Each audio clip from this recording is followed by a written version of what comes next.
So today we're going to do a breakdown of black conservatives, white liberals. As a longtime black conservative, I am going to tell you majority of these people on the black conservative side are Reaganites. They are new conservatives. They are not old school Adams conservative and not like me, Edmund Burke conservatives. These are new. One guy, taller black guy, was recently a Democrat. So why is he on the conservative side? He doesn't really know much about conservatism. So let me start there. A lot of people are new conservatism, meaning they just jump in. They just jump in because they're tired of the liberal. They don't know anything about conservatism. They don't know the policies. They don't know. They can't tell you anything about NAFTA. Why it was not needed. Why people fight for it. They don't even know how to break it down. That's a new conservative idea, NAFTA. That's what I call a Reaganite. So many of these people who are on the black side, they're Reaganites. They're not conservative. I'm going to stop right there. The white liberals, many a times, they're more progressive than liberal. Liberal is a take for granted type of mindset. The people on here don't appear to have a take for granted type of mindset. And then, progressives are a little bit different. I'll tell you the guy in the hat, he's more like a progressive, but I'm not going to label them. I'm going to let them do their own thing. Let's dig into it. This is SEELAY TRAY destroys Jubilee Middle Ground.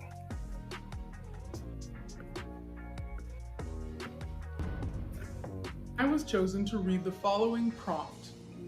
White Americans have way more advantages than Black Americans. So let's stop here. So as a conservative, I'm going to tell you there are several different types of Black Americans. Darker skinned Cubans are not the same in this country as lighter skinned Cubans. If an officer pulls over a guy from Morocco, he doesn't write down, hey, I just arrested a Morocco guy. If the Morocco guy has darker skin, he's going to put him down as black. He's not even going to ask him. If the Cuban guy has darker skin, he's going to put him down as black. He's not going to ask him, is he Spanish or Hispanic? And on and on and on and on. And the same thing is true for quote unquote white Americans. The guy from Russia gets pulled over by the police. He's going to be considered a white American because unfortunately, this country operates off plantation thinking. It operates off massa and servant. Many of the policies that I explain to people come down to, are you an owner, a manager, or a servant? One of the laws I speak about a lot is how we don't allow waiters and waitresses to make minimum wage. Shout out to Edward for dropping $50 on the Cash App, man. I appreciate that. I did not know that about waiters and waitresses. Thank you, Edward. I'm glad you were able to donate for that information. I appreciate it. But before we continue, this is the type of detail that you should have on policy when you come in these public forums like this to have a discussion. I think I'm a rarity here.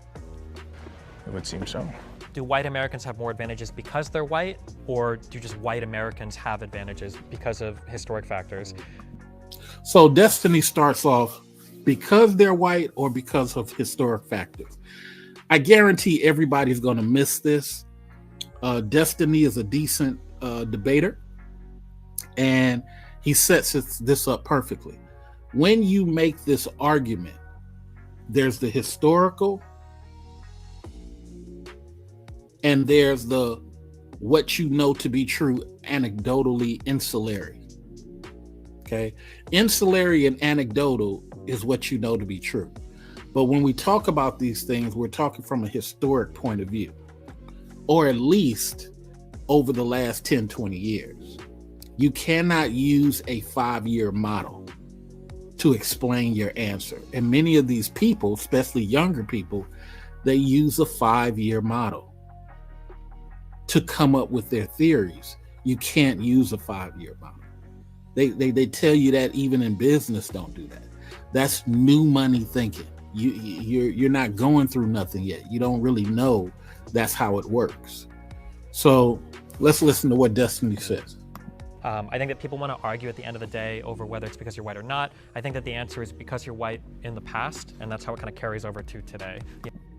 Perfect answer.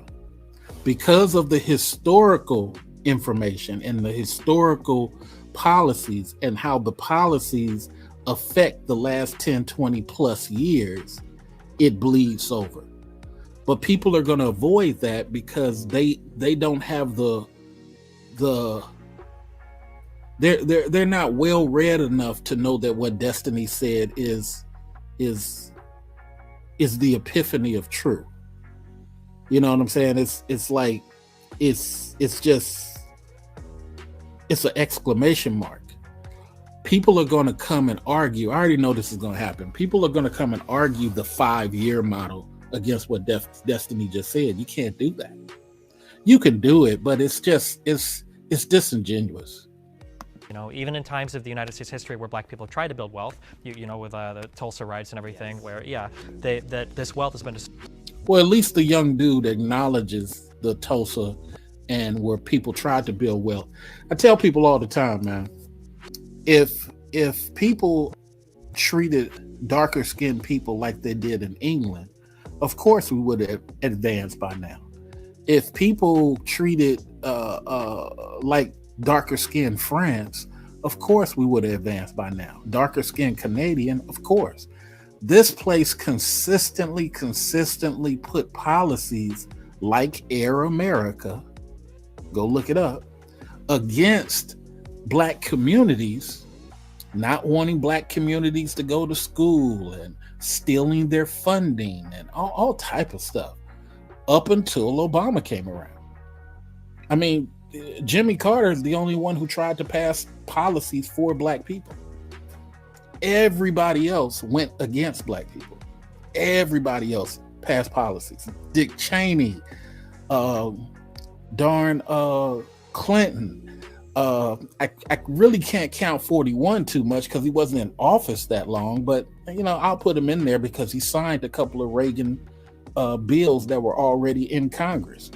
So, and then evil Reagan himself, you know, so I'm gonna see how they go down with it, but Destiny has basically won this already for those people who read policy. Destroyed. And something that's upsetting to me is when conservatives talk about how we can't blame the past for what's happening in the present. That is when conservatives or Reaganites say we can't blame the past, why are we paying the prisoners of Hitler who Britain put there in 39, 37? Why are we paying them? We say that it's for strategic reasons for the region, but guess what? We didn't put them there. Britain put them there. Why isn't Britain paying them? Why are we paying them? Okay. What were we doing prior to them getting there? There was no need for them. So these little fictional things where they say, okay, you can use history for one thing, but when an American brings up history, now it's a problem. Like I said, some people are disingenuous when they have these conversations. It's true to some extent, but then in the next breath they'll talk about how important it is to have dual parent households, how important it is to have a strong family, to have responsibility passed on from parent to child. And we've seen in the past that because of racial issues, that process has been severely disrupted. Severely disrupted is his key word. Now, when these other people come, I'm going to pay attention to see how many people actually avoid it, because here's the unfortunate thing that I think Destiny is good at, and maybe the guy in the hat, but other people are not necessarily as good at it. Stay on topic and stay consistent with your theory. Don't let your theory bleed into whataboutism. Don't let your theory bleed into I feel. Don't let your theory bleed into, well, on my street, we do it differently. No, we're talking nationwide. We're not talking anecdotal and insular. But let's see what we can do. The funny thing is that agreeing with all these things is when I did my research when I was younger, which arrived me to my standpoint of being When he was younger. Oxymoron. a conservative, because I believed it was racist, Democrat, liberal ideologies and policies dating all the way back to the 1800s, all the way up to the 1960s, and then the purported big switch. But I think it was more so when Democrats decided to be a bit more cloak and dagger about their true opinions of black. You know, at least he's honest that he's done the research and he understands it's a lot of cloak and dagger with the Democrats. Shout out to that. At least he's done that. People and be more secretive and more, oh, we want to help you by, doing these things and seeing them as Doing inferior. what things? Yeah, Alec makes a good point on Chandler. I think sometimes Reaganite people, they're so caught up in the speech and they talk so vaguely. I'm curious of whether they have specifics on what they're saying. So I have no problem with Alec jumping in on this. Shout out to him. Matter of fact, man, I gotta try to reach out to Alec and have an interview with Alec, because Alec was probably the most well-versed debater in this whole thing. Everybody else was just throwing stuff. Yeah. But anyway, let's dig in. Affirmative action, welfare, all sorts of things. Affirmative action and welfare. So let me let that land. So affirmative action and welfare.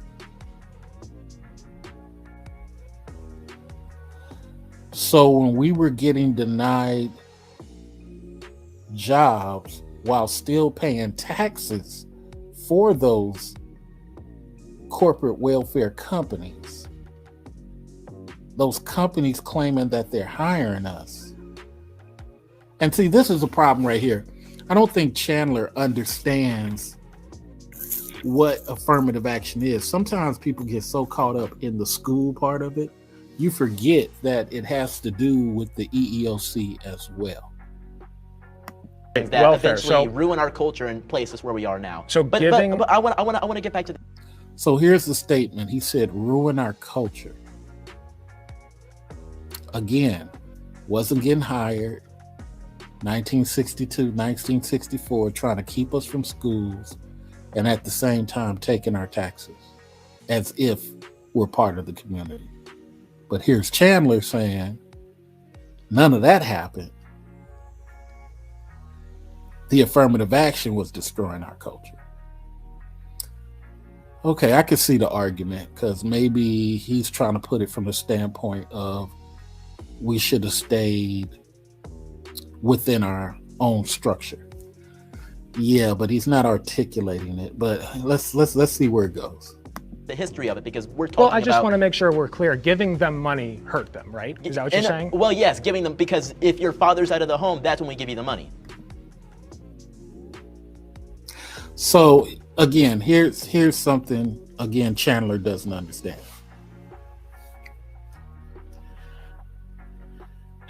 So Jimmy Carter fixed this when he changed it to a two-parent home. He changed it to a two-parent home. A lot of white people got mad, and they convinced a lot of black men to vote against Jimmy. Plus, the newspapers started putting out this false report about the hostages. Later on, we found out that Reagan's friend told the people holding the hostages to hold them longer so that Reagan could win the election and make Jimmy look bad. So again, I need more specifics from Chandler, because even though Alec is interrupting him, it seems like he's in whataboutism and what could be-ism, probably, maybe, could be, as opposed to, having some real facts about what he's saying. But let's see where it goes. If you're living in Yeah, this so housing, then give them if the you're money living while in the this dad's housing in. rent-free, Well, then that's give how them you the get money more of while the the money. dad's in the home. If you're working So this give amount of them the- hours and getting less than this amount of You're dollars, throwing. you're getting money You're from the throwing government. the baby. Yes, it is incentivizing. You're throwing the baby out with the it is- bathwater. So this is what's terrible about Chandler so far. And remember, I'm an Edmund Burke conservative. I'm an old school conservative.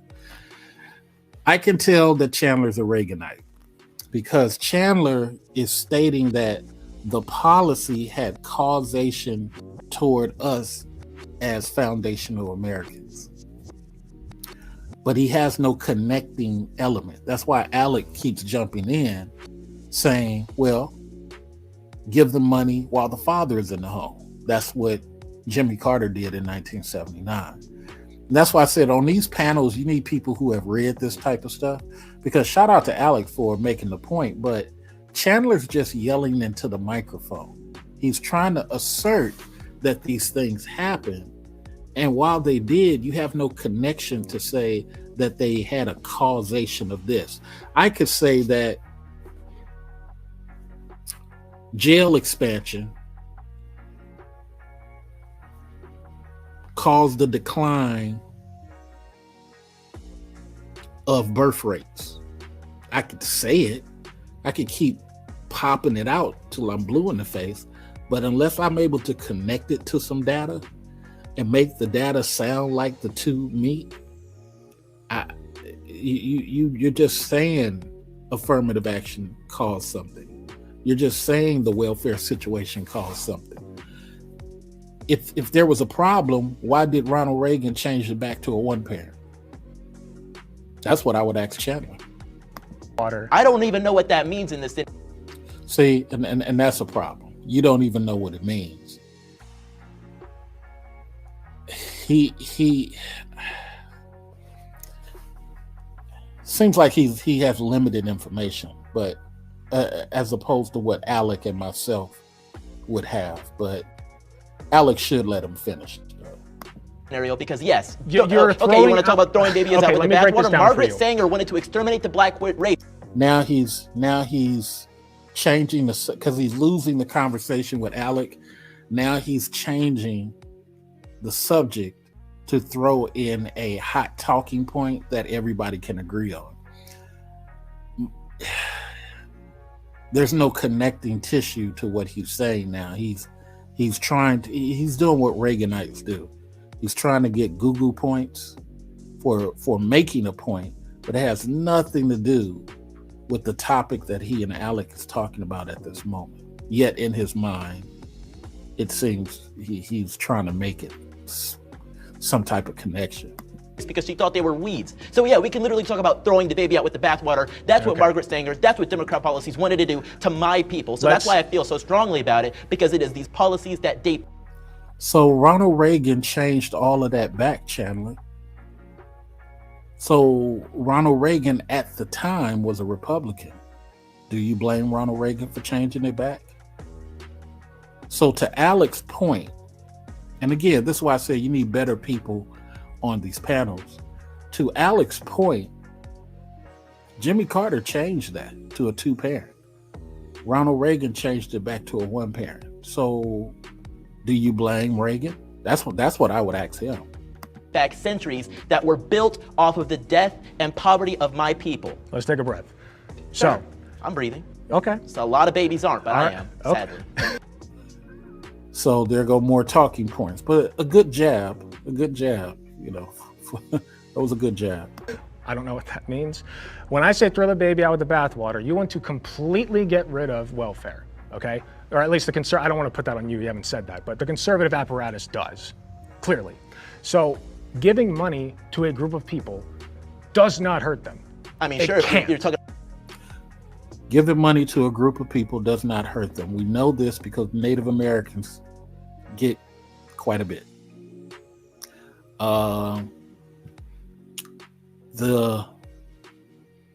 The prisoners of Hitler, they get quite a bit.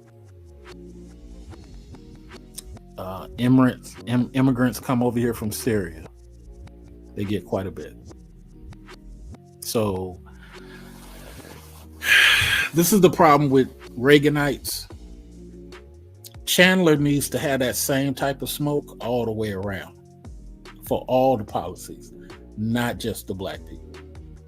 About a lottery, just literally hey, take can't. money, but Yes. there are strings Take money. attached to that money. Take all the there money. are strings attached Give to that them money. millions. Make them all millionaires. I don't care. See, Chandler doesn't know how to respond to that, because as a conservative, as a longtime conservative, it seems that Chandler is stuck in a talking point, and he doesn't know how to articulate the specifics of what Alec is talking about. Because what Alec is saying is, okay, if they get the money, so what? You're doing the same thing to Ukraine. Ukraine. You're doing the same thing to all these areas. Why do we still have a NAFTA? Why is that still on the books? Why is right to work still? So what Alec is saying is that just because people are getting this money, a matter of fact, let me add this. You could, just to please Chandler's argument, you could put in a timeline on the money, but just to say not give it at all, the Syrian guy who just got here 2 years ago gets it. The guy from Yemen, he gets it. You just can't make it a black thing, Chandler. Giving money to black people does not hurt them. And that has not happened, though. That has not happened. Has not happened. What do you mean? That has not happened. It hasn't been a reparations. It hasn't been this or that. It has been a welfare program, Great Societies Act, that was built off of the idea of, hey, we get these families split up, we get these people living here. So then let them keep the family.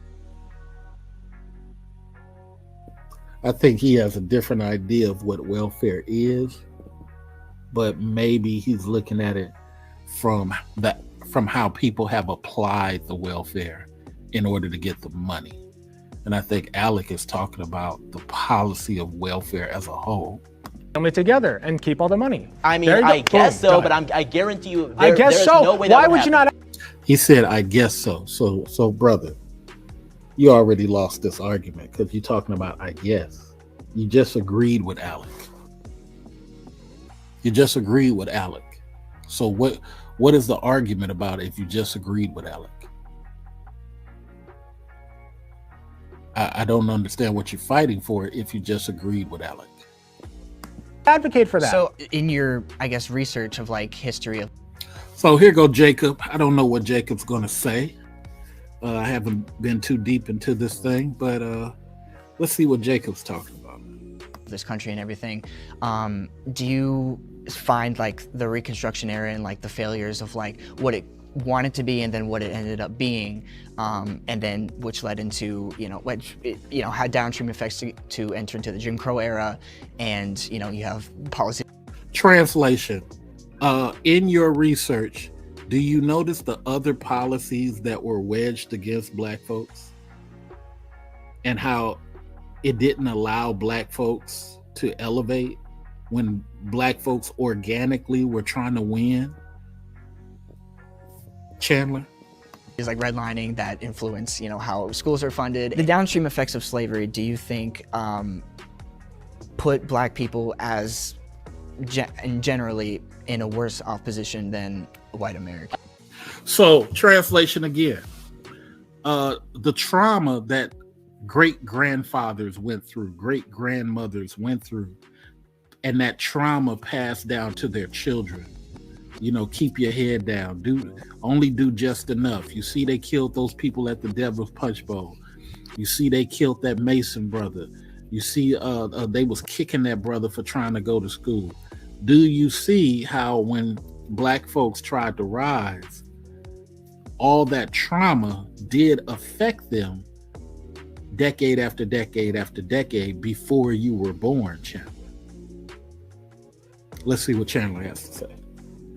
I think generation by generation, the effects of slavery have been diluted, but generation by generation, the effects of racism, welfare-based policies, and things of that nature became even more great. So in the 1880s or so, when we had our first black members of Congress, which were indeed Republicans, I think that was a great start for things. But obviously, we had terrible things that happened, like the Tulsa massacre, among black people being chased out of their homes by the KKK. Sure. All funded by the Democrat Party, all supported by the Democrat Party. Well, I mean. Great point for Chandler. We got to be fair. Chandler has a great point, but that's not his question, though, Chandler. But that's a good talking point to slap in there. I'm not going to knock you.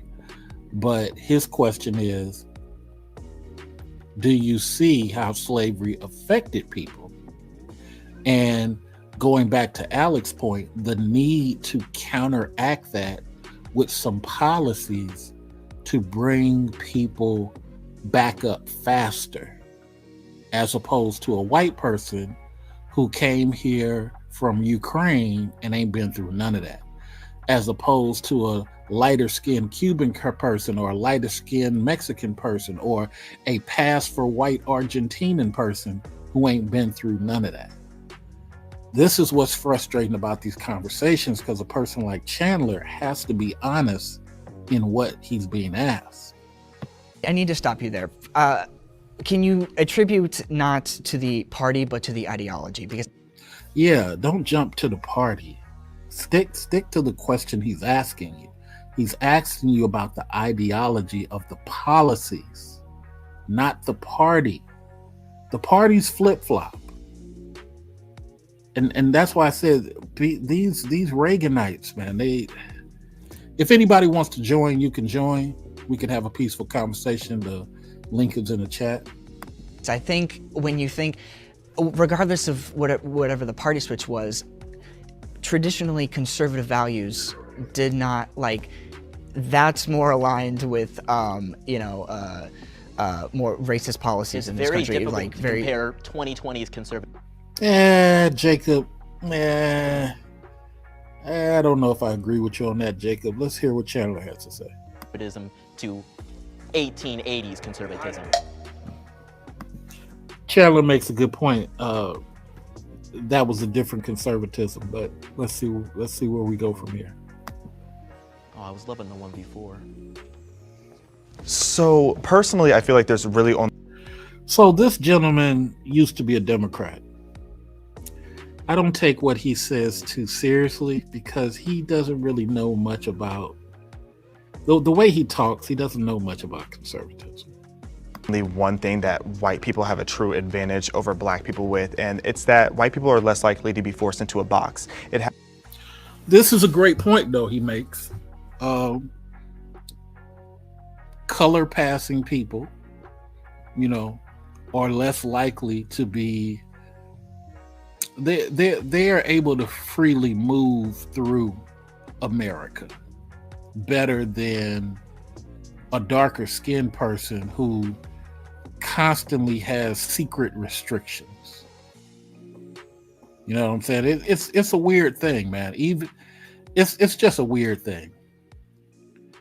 I work in medical, but there are people who will look at me and think nothing but security. You know what I'm saying? That's just what it is. That's just what it is. And sometimes, they don't look at black males as human. They look at us as people who should be serving somebody. And it's a weird thing. It's a real weird thing. Happens with black people onto other black people, but it especially happens with. And I'm glad that he said that. It happens with black people onto other black people. That is a true statement. With white liberals onto black conservatives, where we are told that we are supposed to think a certain way, be a certain way, and if we're not, then we're called all these names like etc. And the worst of all is bootlicker, because I hate when a white liberal tells me as a black man that I'm a bootlicker, because then I ask, whose boot am I licking? Because you're telling me as a white person that me as a black person. So here's another talking point. Nobody said anything about bootlicker on this stage, but he's bringing it in as a major talking point. But it's his turn at bat, so I just don't like the setup. Person that I'm licking your boot because I don't think in this box. You said that 3 times, sir. Box that you want me to frame my mentality in. That to me is real. Well, we conservatives do that too. Got to be honest, Xavier. We conservatives do that too, because another conservative doesn't agree then people people throw out the labels. I mean, I even did it here. I said people are Reaganites. Real racism. And that's what we need to stop allowing to happen to us, because Black people are so quick now to not branch out and to have new ways of thinking, or to go into careers like agriculture and these other career paths that Black people don't typically get into. It's not because of racism stopping them from getting in there. It's because we're told for so long that you have to follow this path and you have to think a certain way. I think America is a great place for a Black person. I think I'm an American. The things that Black women go through are dramatically different than the things that Black men go through. Black women, they know the strongest thing about the Black woman is her, her mouth, things that she say. And they're less afraid of Black ladies. You look at the oh, here go Man of Tomorrow. Oh, okay. Here go Man of Tomorrow. How you doing, sir? Hey, what's up, man? So I'm just doing a breakdown on this Black conservative and liberal situation that Jubilee had. I'm one of these days I'm gonna fly out to Middle Ground, but I don't like LA. But they need to have better people like you and I in these conversations, because some of the people just say anything. Let me catch you up to speed. So it's Black conservatives and white liberals. The problem is one of the guys is a recent conservative. He used to be a Democrat. Oh God, can't talk to those people. Right. The other is a young guy. He might be under 24. At least he researches, so shout out to him. And I'm not too much understanding what the lady's talking about. My point in saying this is that the people he's competing against is Destiny and Alec, and they are well read on these topics. So I'm going to back it up a little bit just so you can peep it out. I don't know if you ever watched it before. No, I don't watch much TV at all. So all this Okay, stuff, you will find this interesting. So I'm gonna back it up. Shout out to No NC Worker, man. How you doing, my pharmacy brother? But I'll get your take on it. We'll back it up. All right.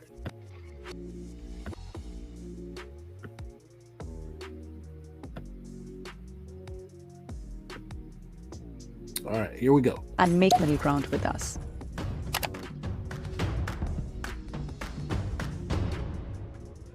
I was chosen to read the following prompt. White Americans have way more advantages than Black Americans.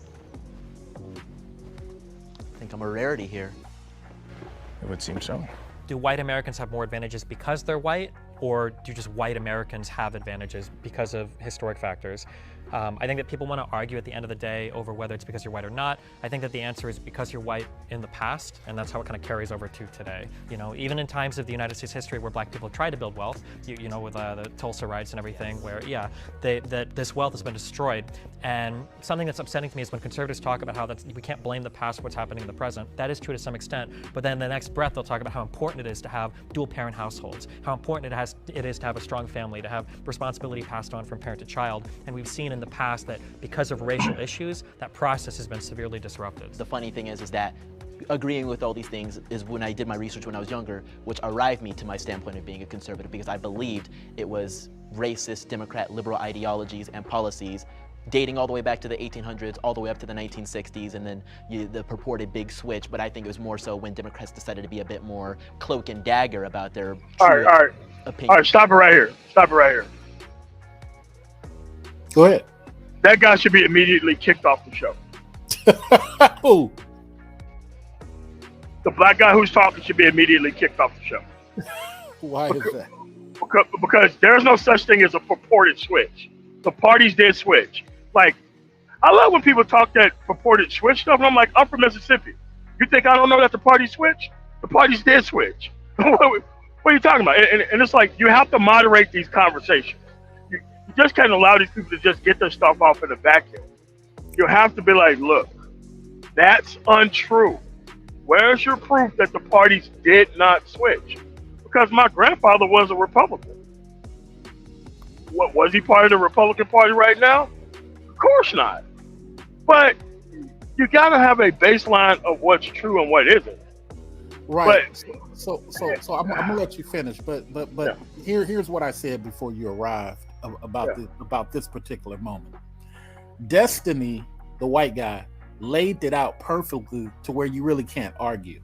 We have historical things that have happened yes.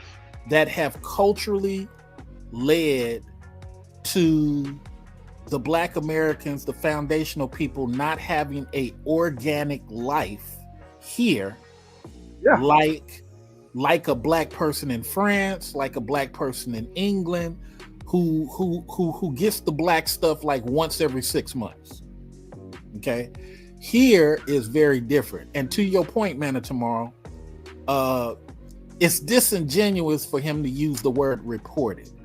It makes it seem like he's been taught to say certain things, or like I say on my channel all the time, the speech is more important than the evidence.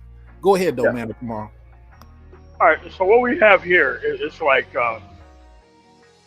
a lot of these people's conservatism is spiteful. They're not true conservatives. They're just spiteful. I want to spite this party. I want to misrepresent history. I want to act like I am unread on how things work. Like, what we have to call it is economic sanctions. There was economic sanctions so Black people couldn't grow. Right. Like, once you use the word economic sanctions, people understand economic sanctions. That's a very good point, too.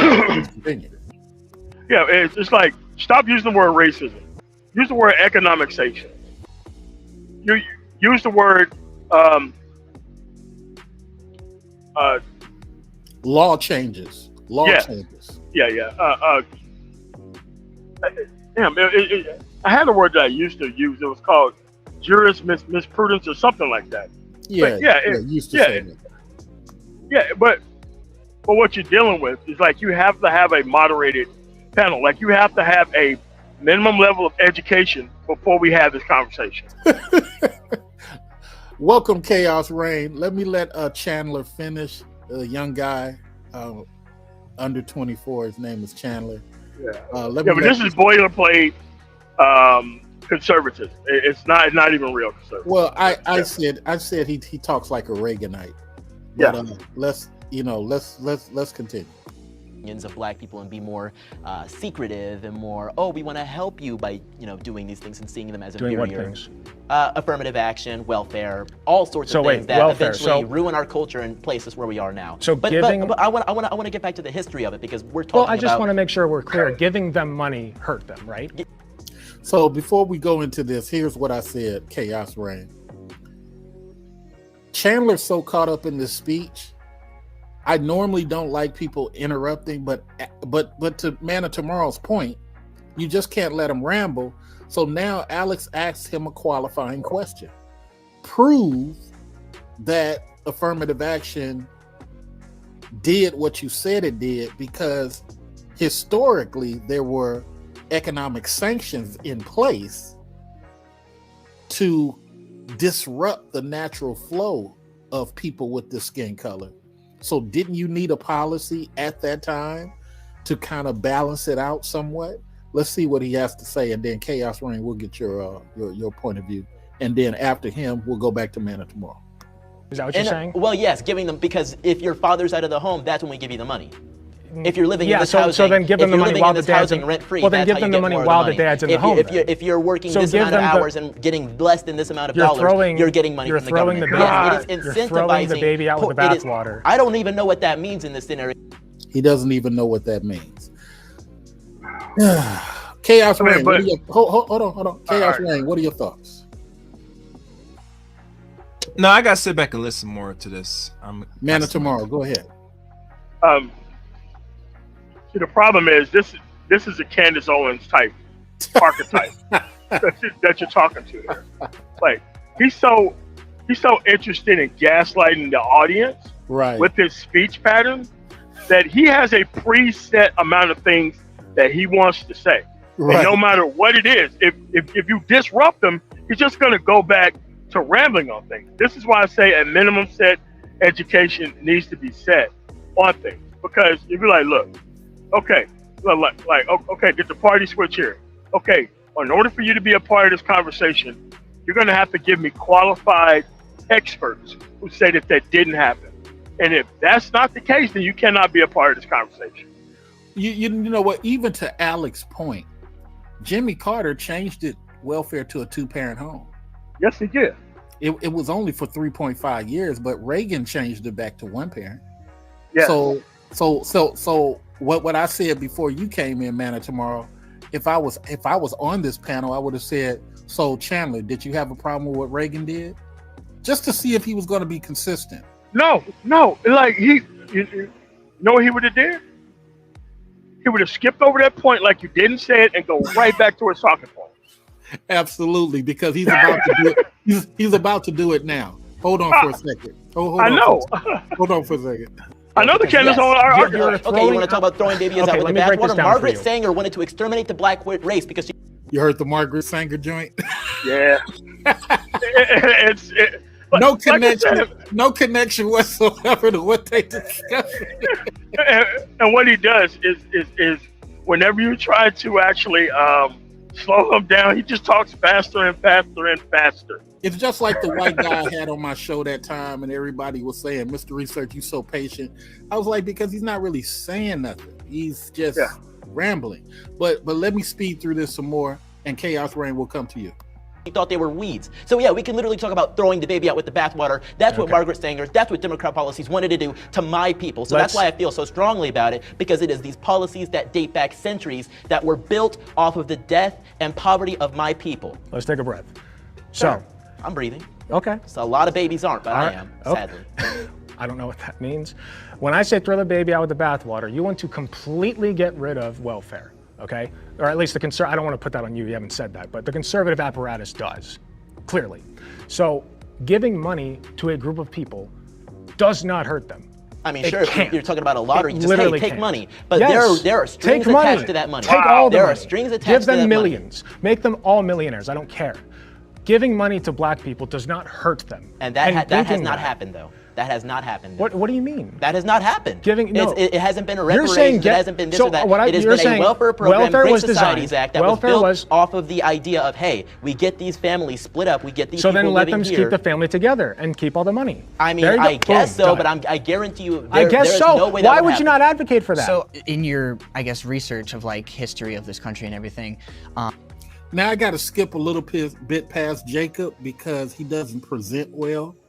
What he's going to ask what he's going to ask Chandler is similar of the same thing. Like, hey, look, do you not take into account that slavery historically damaged a culture of people in a very unique way?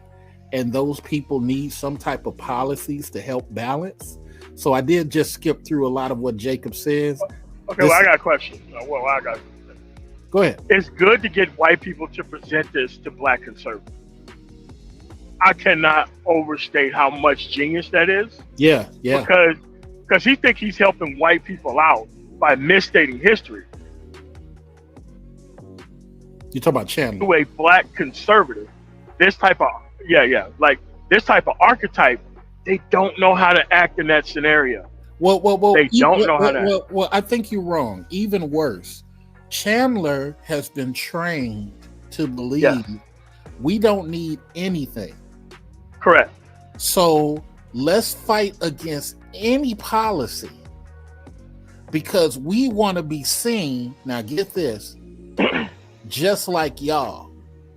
But what these type of conservatives don't understand, the Jewish guy is going to get his version of reparations, the Italian person, and Chandler ain't going to say shit about that. Not at all. So because what he can't criticize white presenting people. He can't. His programming doesn't allow him to do that. Right. So what I tell people a lot of times, and you know, I've been in a lot of spaces. Chaos Reign, we coming to you soon. I've been in a lot of spaces. What I say to people is, don't tell me I only want to talk about black people. because that means that you're limited in a conversation. Don't tell me you only want to talk about your Walla Walla County. You don't want to talk about the nation, because that means you're limited. That means you haven't been well read enough. And this goes to your earlier point, man, tomorrow. You ain't well read enough to have this global conversation or nationwide conversation. Why are you on the panel? And we get a lot of people who be like, well, I just want to talk about black folks. To your point, man, tomorrow, he is handcuffing black folks, telling them do without all these things while everybody else gets theirs. That's ridiculous. Chaos Rain, you want to jump in now before I click back on the video? You know, I agree with you on this research, but like I said, a lot of black people get duped to think that, you know, we could just alpha our way out of things and everybody else is just flying with all the aid and things behind. Well, it's not behind people's back. This is well known, but black folks are, you know, just don't know how the game's being played. Like, literally. Well, I'm gonna let you finish, but to your point, over here in Silicon Valley, didn't you hear all these people talking about, oh, everything's changed, we in tech and tech, and you heard all the Africans, they laying motherfuckers off like a motherfucker over here. Yeah. These tech dudes thought this shit was gonna last forever. Comfort, they got comfort. They got comfortable, Mr. Research. That's the danger. And that's the point me and Manager are making about this gentleman here. You're speaking from a 5-year, 3-year model of understanding this political game. You're not even speaking from a 10-year model, let alone a 20. And these white people educating you are speaking from a larger model. I'm gonna let this roll a little bit more, fellas, because we need to speed through it. So hold on. Position than white Americans. I think generation by generation, the effects of slavery have been diluted, but generation by generation, the effects of racism, welfare-based policies, and things of that nature became even more great. So in the 1880s or so, when we had our first black members of Congress, which were indeed Republicans, I think that was a great start for things. But obviously, we had terrible things that happened, like the Tulsa massacre, among black people being chased out of their homes by the KKK. Sure. All funded by the Democrat Party, all supported by the Democrat. I think as he gets older, I think as he gets older, he's gonna realize how wrong he was in these stupid he looks. Yeah, hold on for a second. Okay, well, I mean, I need to stop you there. Can you attribute not to the party, but to the ideology? See, that is where he caught him. Boom. Talk about what we're talking about, not the talking point of the party. Because I think when you think, regardless of whatever the party switch was, traditionally conservative values did not, like, that's more aligned with more racist policies in this country. It's very like difficult to compare 2020's conservatism to 1880s conservatism. Which is why you shouldn't bring it up. That's what he's telling you. All right, so here's the thing. Oh, I was loving the 1v4. Like, if you want to stop these people in their tracks, you ask these people, where were these people located who was doing these policies? And did they move? That's a good point, because many a time all they do is flip-flop parties. Now here stay in the same area. Now here comes a guy that's a former Democrat, and Chaos Rain, we coming back to you after we hear from this guy. So personally, I feel like there's really only one thing that white people have a true advantage over black people with, and it's that white people are less likely to be forced into a box. That is the one thing I agree with him that he said this whole video. White people have the freedom to just walk through life unencumbered. You know, you could be a Russian and just walk through this joint, create the Russian Institute here on American soil. Nobody says nothing. But if you're a Vietnam vet that's black and you create the Vietnam Vet Black Soldier Institute, motherfuckers will be at your door. But let's hear what he got to say. It happens with black people onto other black people, but it especially happens with white liberals onto black conservatives, where we are told that we are supposed to think a certain way, be a certain way, and if we're not, then we're called all these names like etc. And the worst of all is bootlicker, because I hate when a white liberal tells me as a black man that I'm a bootlicker, because then I ask, whose boot am I licking? Because you're telling me as a white person that me as a black person that I'm licking your boot because I don't think in this box that you want me to frame my mentality in. That to me is real racism, and that's what we need to stop allowing to happen to us, because black people are so quick now to not branch out and to have new ways of thinking, or to go into careers like agriculture and these other career paths that black people don't typically get into. It's not because of racism stopping them from getting in there. It's because we're told for so long that you have to follow this path and you have to think a certain way. That's incorrect. Okay, Hold on. That's incorrect. That goes back to economic sanctions. So Yes, it we had does. economic sanctions that stopped us from doing that. We had black farmers working with white farmers back in the Richard Pryor days, Mr. Chaos Reign. Go look up the movies Which Way Is Loose, Mr. Chaos Reign. We had pickers working together. Chaos Reign, what is your thought before we go to Man of Tomorrow? My thought's still the same, that when you're young and dumb, you just watch and regurgitate what you perceive as what is going on in this environment, but not really knowing what's really going on. That's why I kind of stay away from basic cable for the last decade or so, and know what's really going on, and have to really find the articles to make the time to know what's really being said, because I'm not sure how old he is. Is he like under 25? Yep. This boy? Yeah. So right there, let me see the college student. I mean, you don't know nothing, bro. All right, let's go to Man of Tomorrow, and then we go back to the video. Like, what he don't talk about during those economic sanctions, that those agricultural banks, those ag banks out in the middle of nowhere, black people are not a part of those. It's still historically not a part of those. Right. So you need so you needed policies to force the conglomerates to open up. Yeah, go ahead. So this is what I mean by acting conservative. They think that they're just going to act their way past these economic sanctions and past history. It's like people, like white people do not trust black people like this. They will let you be a part of their group to keep allowing you to keep humiliating yourself out of yourself. But at the end of the day, man, most white dudes, even racist white dudes, do not trust black people like this. No, because you're not a part of their culture like that. You're not. No, not at all. Matter of fact, you show yourself to be a puppet. Yes. Like willing. Willing. Yeah, because a lot of these, like I said, are talking points. But let's move on. I think America is a great place for a black person. I think I'm an American. Anything that's available. So when black female conservatives say stuff, I tend to leave the room. Yeah, cringe, man. Out of there. Because your experience is totally different as from a black man. Let me share why I say that for the people who are listening. The black conservative woman, as long as she's giving head to the white man and not speaking up when white people are speaking, she'll have a great life. Yes. Because her purpose really is to stop other blacks from coming in the room. Because that's when the white people step back, both liberal and conservative. They step back so that she can do most of the talking. Her experience is totally different.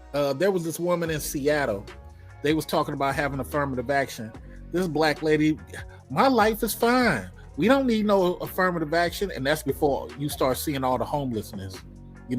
5 years later, you see all this homelessness and crime. And it's like, lady, I lived in Seattle. You need it. You need it. I never forget when I first touched down in Seattle, man. The first little job I got, I had not only a certification, but I had experience in the industry I was applying for. And they hired a white guy on the skateboard who had never did the job before. Yeah. So, I bet you that shit too. This shit is hysterical. So anyway, let's hear what she got to say. Is available to me and mine. I've personally never experienced white people having way more privileges than me. Like, I'm sure you could. You can pass for white, baby. Could find certain institutions where black people are treated differently. But in general, I don't think that I've missed out on anything because of being black. And if anything, whole Meghan it's given Markle. me more of a voice because people will want to hear what I say now because Great granddaughter of Meghan Markle. Yeah. so if anything, I have more of a platform now just on the basis of being a black conservative and saying what's not popular than I would if I was just a white person who was also conservative. I agree with the Supreme Court's decision to end affirmative action. So this is interesting. We'll start with Chaos Reign. Affirmative action, Supreme Court ending. What are your thoughts? Affirmative action ended what's this year, right? Yeah. Well, like I said, it's gonna be very interesting going on 2024 now to see the real effects of it now. So I'm gonna leave that alone. 2030 is going to be terrible.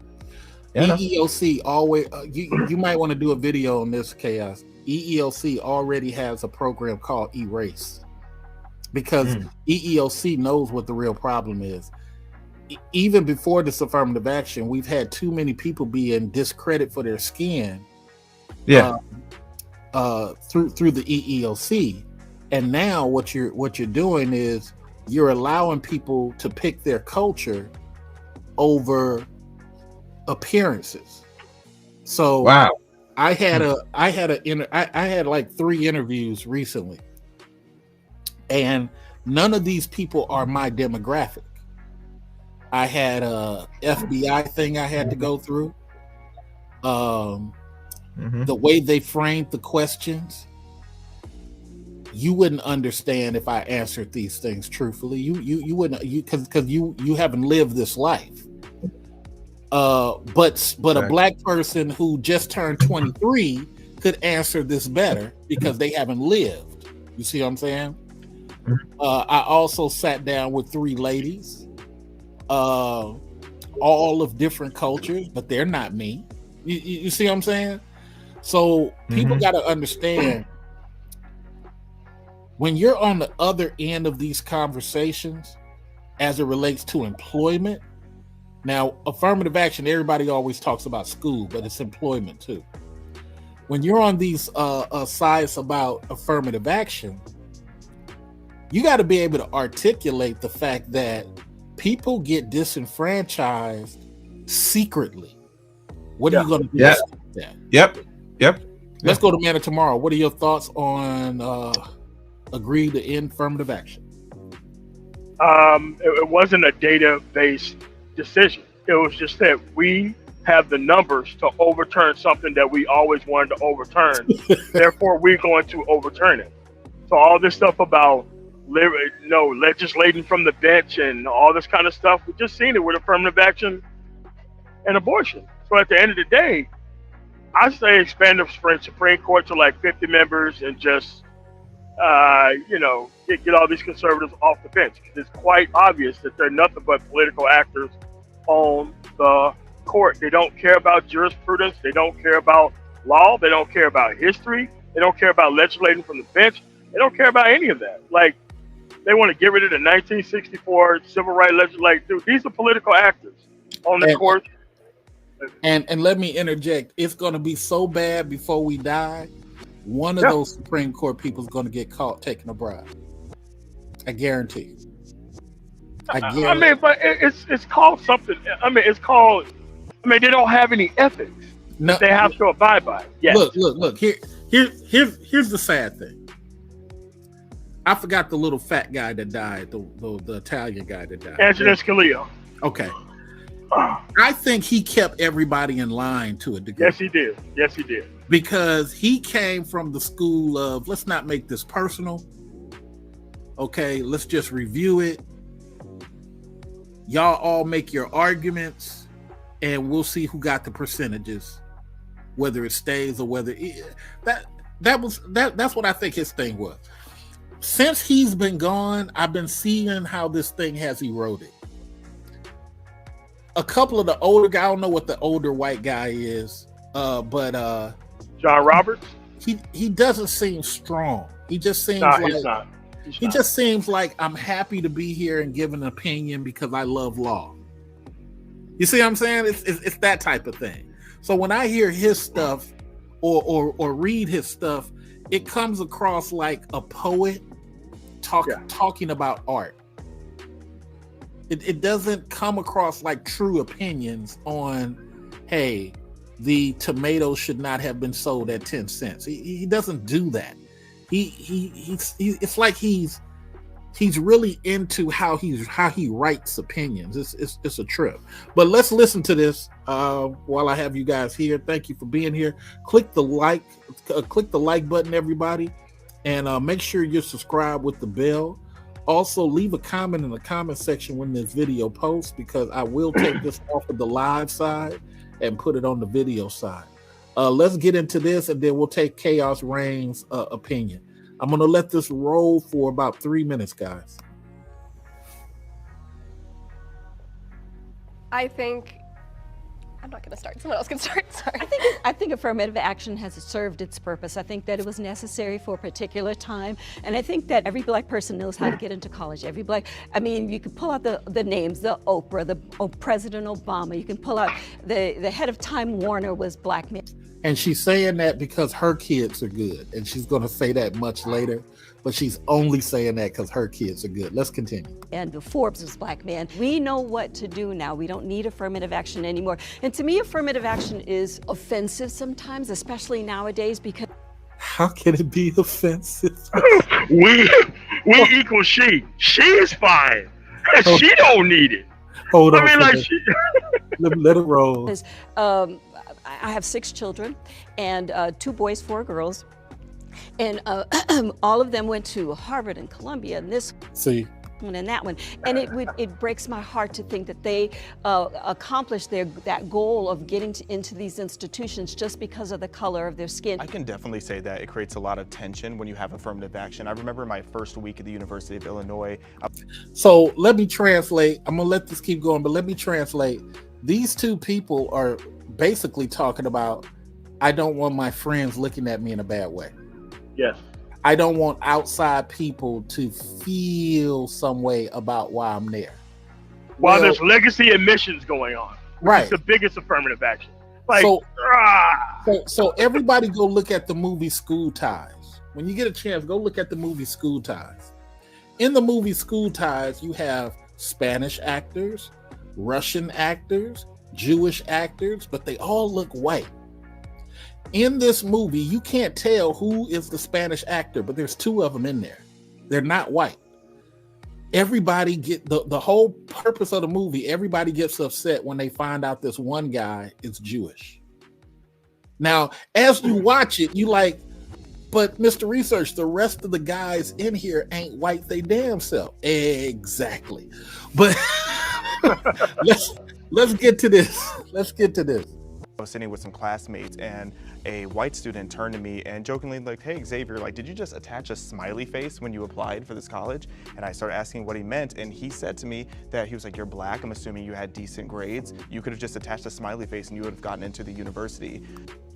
That was a time for you to educate him, sir, not be offended and insecure because he said something. Because the matter of fact, sir, if there was no affirmative action, this is what Mr. Research would have said if I was on Jubilee.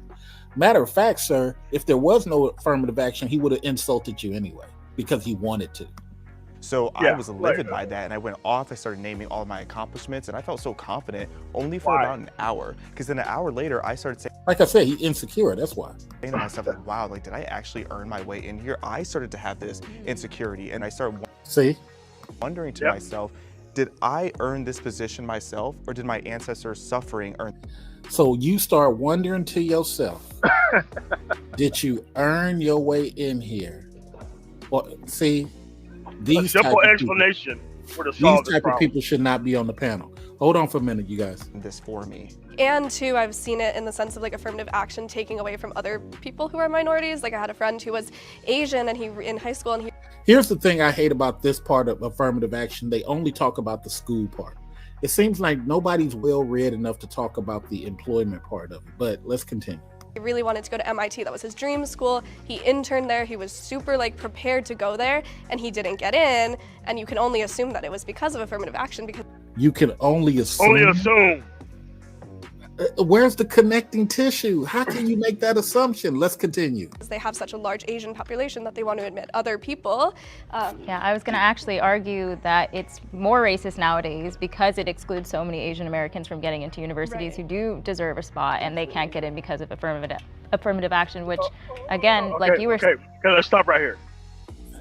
They're using Asians to get rid of affirmative actions when they don't mess with Asians like that either. Asians are actually leapfrogging. They're like, you think these people want Asians running the school system purely with culture and grades? Hold on. White people want that? Let me get even better. You take away the affirmative action. Now Asians are pulling Asians in. Now what's your argument? You know what your new 2035 argument is going to be? We need a measuring stick so that everybody can see everybody's scores. That's going to be the argument. Because here's the thing. They're going to need affirmative action for white people in probably 50 years. Yeah. Oh, yeah. That's the thing that they don't get, yeah. Especially like I do on my Alpha Male Wisdom channel. Black men are the last men to rise, the last group to rise up. Once we stop talking about dating and stop talking about women and start focusing on education and advancement, we're going to put this black shit down, even though I prefer that we do not, but we're going to put it down, and we're going to be savage about this education shit. And then what's the argument going to be then? When damn near every black male's at 3.8, you're going to be mad at that. Let's continue, and then we'll get chaos reign in here. Saying was necessary at the time, but now it's like anybody, if you have the skills to do it and you're in America, you can get in. I don't think affirmative action. That's not true. If you got the skills to do it, you have to know somebody, you have to be friends with somebody has to feel good about you. So that's a lie within itself. Is the worst thing, considering all the different types or aspects of a background you might take into account when somebody's getting into college, whether they were in certain clubs, Boy Scouts, what type of classes they took, that might not be available to everybody. I don't think that factoring in the affirmative action is necessarily a bad thing, but I feel like because of everything you guys have said, the optics behind it are so horrible today that even if it is slightly beneficial in the long run for certain people, I think we can probably refocus most of that into figuring out like the class that people come from, the neighborhoods, the backgrounds or whatever, without it having to necessarily target race. The only thing that I kind of wonder... He is killing them. Yes, he is. Destroying them. So because basically they don't even understand how deep he's saying what he's saying. They don't understand the issue. They don't understand the issue. Okay, take race out of it. I'm still going to use classism. Take race out of it. I'm still going to use how you raised. Background. Take race out of it. I'm still going to use all that. Skin color. Okay, I'll omit that. Now here comes another problem for these two black men, or the black men that they are setting up for failure. Now, how are those black men going to be able to regulate when somebody is secretly judging background and everything else, and they not coming from the background y'all came from? Yeah. Now, because you didn't get in, now you like what, 10 years and nobody like you, like your demographic has gotten in. Now you're gonna say, and this the part I hate, and I think me, you, and Chaos need to do a show about this. I hate when black men say black men ain't applying, black men ain't trying. No, sir. There's a lot of secret shit going on when that person applies for something. And what affirmative action did was hold somebody accountable, so where somebody could say, hey, it's been 5 years. How many people applied here with this skin color? And what was your reason for not allowing them in? What do you mean 32 people didn't interview well? How the fuck? You see what I'm saying? That was the strength of affirmative action. I bet you the EEOC is, instead of a black person being in school thinking like, man, am I here because I'm an affirmative action pick? Is it going to be a kid that is poor or a kid that's from a different zip code? I think we should do away with all of it. It's just like submit an application, no demographics. Why do they ask your sexuality? Like, why do they ask all that stuff? See, and I'm gonna let my chaos left, but now I'm gonna let you jump in.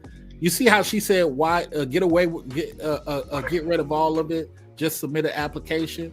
Well, here's the problem, my lady. White males have been protecting their demographic for years. It would have been great to do it like that. Yeah, affirmative action. But white males wouldn't allow it to just be like that. And so if we get away with everything and then it starts getting back to that again, where only the Latins are getting in, or only the Asians are getting in, what's your argument going to be for your great-grandchildren? Now you're going to be in the marching line talking about this ain't fair when you were the one to help destroy it. It's my NAFTA argument, man, of tomorrow. Yeah. You want to get rid of unions, and now you realize everything's fucked up without unions. Yeah. And now you like, where are the trade schools and where are the unions did that shit. But go ahead, man, of tomorrow. I can't afford a place to live. Right. Yeah.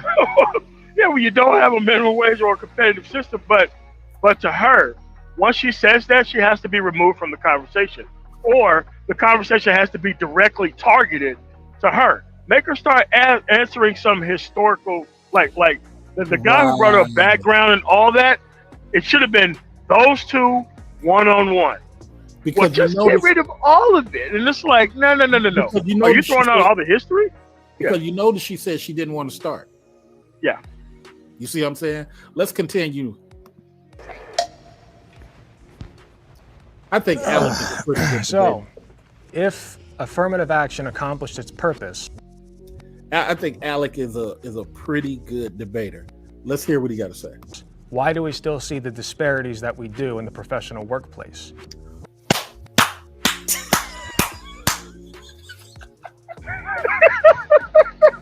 Quiet. Mouse pissing on cotton. Well, where's this black lady at?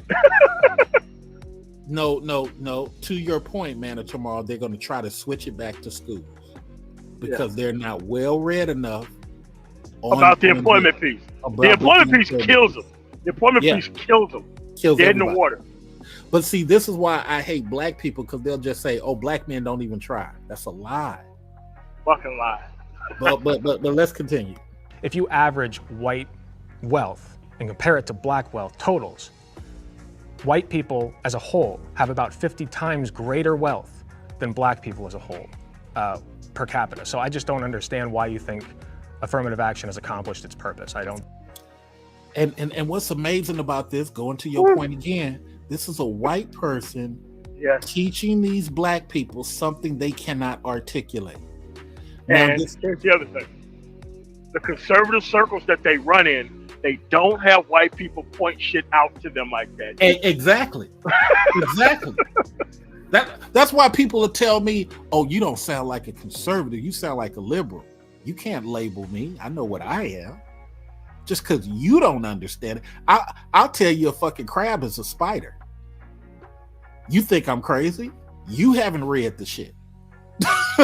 You're the one who don't realize a crab is a spider.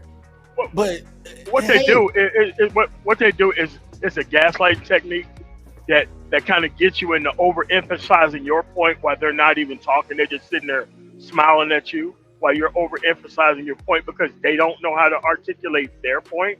So now you're carrying the conversation for both sides. Now you're answering questions for your side of the conversation, and then you're educating them on their side of the conversation. Or just sit there with their arms folded, and it's like. That's why when I'm in speaking panels, I never answer a question for a question. We ain't doing that. I'm not on a witness chair. Let's see what the white passing black girl has to say. Curious. Why do you assume? Question for a question. Just did it. Start with the word why. Just did it. Let's scoot it back just a little bit. You can't answer the question. It was such a direct point. Question for a question. Workplace. If you average white wealth and compare it to black wealth totals, white people as a whole have about 50 times greater wealth than black people as a whole per capita. So I just don't understand why you think affirmative action has accomplished its. So Alec, I'm gonna answer the question for the sake of this video because those three people are looking at their anecdotal and ancillary information only. They're not trying to have a nationwide conversation. My experience. Right. Me. What happens on Walla Walla Street? They're not able to tell you about anything beyond that. But let's see what she has to say. Purpose. I don't see Curious. Why do you assume that just because there is a disparity means it's because of a racial issue? Look, I wish I was on the panel because the EEOC says it. Because the data says it. Because there were policies like Black's Beach taking property away from black folks forcefully and giving it to whites. What are you talking about? What else would it be from? I mean, and then he hit her with a question for a question. Wait a minute, I need to let you see this in real time. I'm kind of cheating you. My bad. Wealth, and compare it to black wealth totals. White people as a whole have about 50 times greater wealth than black people as a whole per capita. So I just don't understand why you think affirmative action has accomplished its purpose. I don't see curious. Why do you assume that just because there is a disparity means it's because of a racial issue? What else would it be from? I mean, upbringing, economic abilities. Upbringing, economic abilities. You see, didn't I say they're gonna blame the black race? Yes, they are. But let's play devil's advocate. Isn't that what Destiny told you it was? Didn't he say in the scholastic part that it's about background and upbringing? And now here you are, Chandler, using the exact same thing to combat Alec. Can't make this shit up. Watch. Let's continue. Desire to go. Desire to go. You hear her? You hear her? Yeah. So she's trying to say that, and this is why I said this argument. Yeah. No. She's trying to say it's the black people's fault for it not happening because she said desire to go. So let's listen to some more. I mean, zip code does play a lot. If you see how Alex said so it's their fault. Did you catch that? Yep. A racial issue. What else would it be from? I mean, upbringing, economic abilities, desire skills. to go, desire to. I mean, zip code does play a lot. If you grow up in a neighborhood that experiences a lot of trauma, you're not as likely to do as well in school, which means you're. Why did they grow up in a neighborhood that experiences a lot of trauma? I mean, lots of people do. Yes, but why specifically do more black people? Government assistance program.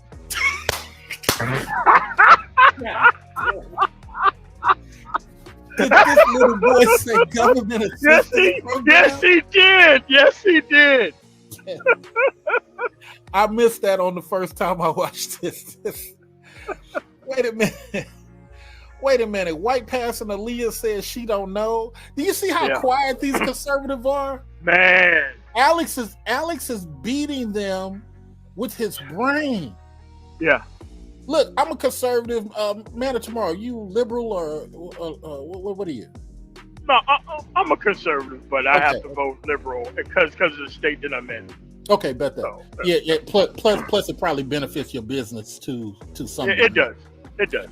So here he is, and this guy says, "Oh my God, the talking points before the evidence is hilarious." Let's just go back to the talking point. But let's take a look at the Great Societies Act, which was created to kick black fathers out of the home and get black mothers on welfare assistance. Here we go. These things aren't beneficial for economics. These things aren't beneficial for actually paving a way for success for black children and black families. I mean, reducing a two-family household to a one-family household isn't going to make them the richest man in the world. Again, Jimmy Carter changed it to a two-parent. So what are you talking about? That's why I say that you have to moderate these conversations. So you be like, here's what you do. That's incorrect. Here's the facts. You said it again, and we're going to escort you off the platform. And we're going to humiliate the fuck out of you and get you out of here. And we're going to have a white person do it. I wouldn't do that, MOT. I would just say, Chandler, you said the same thing 4 times. You've been wrong all 4 of those times. Yeah, it's a talking point at this point. Let's hear some more. I'm just amazed that all 4 of these people can't answer Alex's question. Unless the ability to even get to college. You mean two-parent? The child, yes, but a two-parent household in comparison to a one-parent household, that child is not going to be nearly as successful. That child is more. So this is his answer on why black folks don't have the wealth. Overall numbers. He just said the overall numbers. Ain't this crazy? And he's pointing black culture, black culture, black culture. That's what he said. This is insane. Hold on for a second. Being sent into prison by doing crimes or not doing very well in school. So how are they even supposed to get that, that wealth disparity And the white people, if they aren't? And the white people are looking at these black folks like, you guys are crazy. You guys are truly damaged. Yeah. You don't even see it. Notice how the They're guy. Yeah. Notice how the guy in the burgundy shirt is extremely quiet. Yeah. But go ahead, man. MOT. Like, they understand by being around these type of black people, it lessens their overall whiteness effectiveness when you have these type of black people around. Yeah. Yes. Really does. Really does. It does. And it does take away from their actual power, and it lessens the likelihood of them being able to continue what they're doing because of how these people are presenting themselves. Like, any person, like a clearly moderated discussion would be able to shut this stuff down, be like, look, this is wrong, that's improper. You have to have a minimum level of education on the issue. Now, they see a minimum level of education on the issue is a restriction of their freedom to gaslight and just talk and point their way through the conversation. Yeah, I can see that too. I can see that too. Let me let him finish. Even able to get out of the community that is causing these problems for them. Something I think that this conversation illustrates is that affirmative action is literally the very end of the line of a lot of different parts of a person's life. And by that point, trying to rectify all of the inequities that have existed, to try to remedy any of that at the very end with affirmative action, it might just be too broad a brush, and maybe we'd be better served focusing on the earlier issues than trying to throw a kid who maybe can barely read at a 6th grade level into a college. See how we got back on schools? We got away from employment. College to hope that that's the thing that fixes the problem at the end of the line. I think affirmative action wasn't really supposed to send kids to Harvard that weren't prepared. We're back on school. Everybody avoided. Everybody avoided employment. Everybody avoided it. I got to do just a video about Alec and how he was masterful at this, because everybody. because what they do is they don't understand that employment leads to outcome. School don't lead to outcome. All day long. Look, check this out. You can get rid of the education piece. Yes, you can. The reason why, look, matter of fact, let's just have a moment, you and I, because you and I, out of everybody in the Black YouTube experience, we understand this on the level that Earn Your Leisure understands it, and maybe the Black Brain Trust. I don't care if a person GED'd out of high school. I don't care about that. If I can't get them an on-the-job training situation, or at least the opportunity for it, they become more of a criminal, more of a threat to society. Even if he's an idiot and he goes to jail and get out, at least I need to be able to access him something so that he's not a threat to society. So that's where the affirmative action comes in. I just got a homie who just did a 28-year bid, right? Funny thing is, he works in a jail cell now. I mean, but you need that. You can't stop him from working. You have to allow him to change his situation. If not, he just goes back out there and does the bullshit. Let's hear Jacob. Right, so let me give an example on that. Like, this is why I'm no longer in law enforcement. I just taught drug dealers how to be better drug dealers. I'm like, look, get 19 or 20 people and get off of these streets. Oh, what do you mean 19 or 20 people? What do you mean 19 or 20 people? How come they gotta be working? How come I can't serve everybody? I'm like, see, this is why your ass is getting locked up. Like, listen, so I took a picture of the wall. This is you. These are all your customers. They know you're out here. They just don't want to lock you up yet. I'm like, look, you pick working professionals. Look, you are giving away what I did at 16. I didn't even realize what I didn't even realize what I was doing, but I did it. There's people, you know, from my neighborhood be like, man, I didn't know you was out there, but other people know that you was out there. I said, because I stuck and moved. I'm not on the block to be an ornament. I'm not on the block. I'm there to get the paper and go. I'm not trying to sell out for that night. I'm selling till I get tired and want to go do something else. I got 4 other spots. What are you talking about? Show up to these bars, show up to these poker tournaments or whatever. Drop your stuff and you're out of there. Look, to your point, Thursday, Friday, Saturday, the party people came to us because they finna go party, dance, and they need about an ounce, a pound. Look, we got to the point, we was like 20. Look, no, we was like nickels, dimes, 20s. No, sir. You got to come over here at least 50 to 100. No, you need to go to them dudes over there. We ain't doing that. We ain't doing that. That's a waste of our time. And guess what that dude had? He had the time equity to get into these actual programs from the city and county of Denver or Arapahoe County. Next thing you know, he touching his legal money. And at the end of the day, he was like, I don't need to be doing this other shit. You don't need to do dirt anyway. Yeah, and what I started doing is I just started correcting the problems and actually fixing the crime statistics in the area. I'm like, look, you can sell as much as you want to. Something goes down, you better have an answer or we're going to overturn this apple cart. Yeah. Hey, look, look, I got one better for you. I did some part-time pimping, and I didn't have my girls on the street. The street? No. Nah, that's crazy. You see this adult theater over here? Yeah. All 3 of y'all finna go do the mouth work in these glory holes. I mean, but like I said, dudes, man, I think the reason because they want to be out there with their friends. They want to be. They want to be seen. They want to be seen as. They want to be seen as. We're gonna solve it. You know, if you there for the money, you there for the money. But obviously, me and you, I'm gonna have to snipe this part out. But let's continue with this.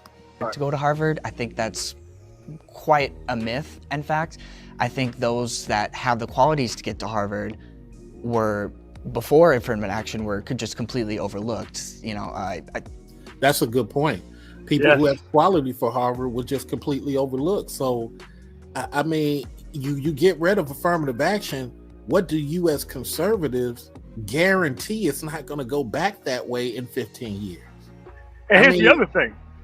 What barometer, other than I just want it gone, do you have to measure that it's completed its job? Thank you. Just put it on them, like, where's the data that you have that this stuff has been corrected or fixed? To them, there was never a problem in the first place.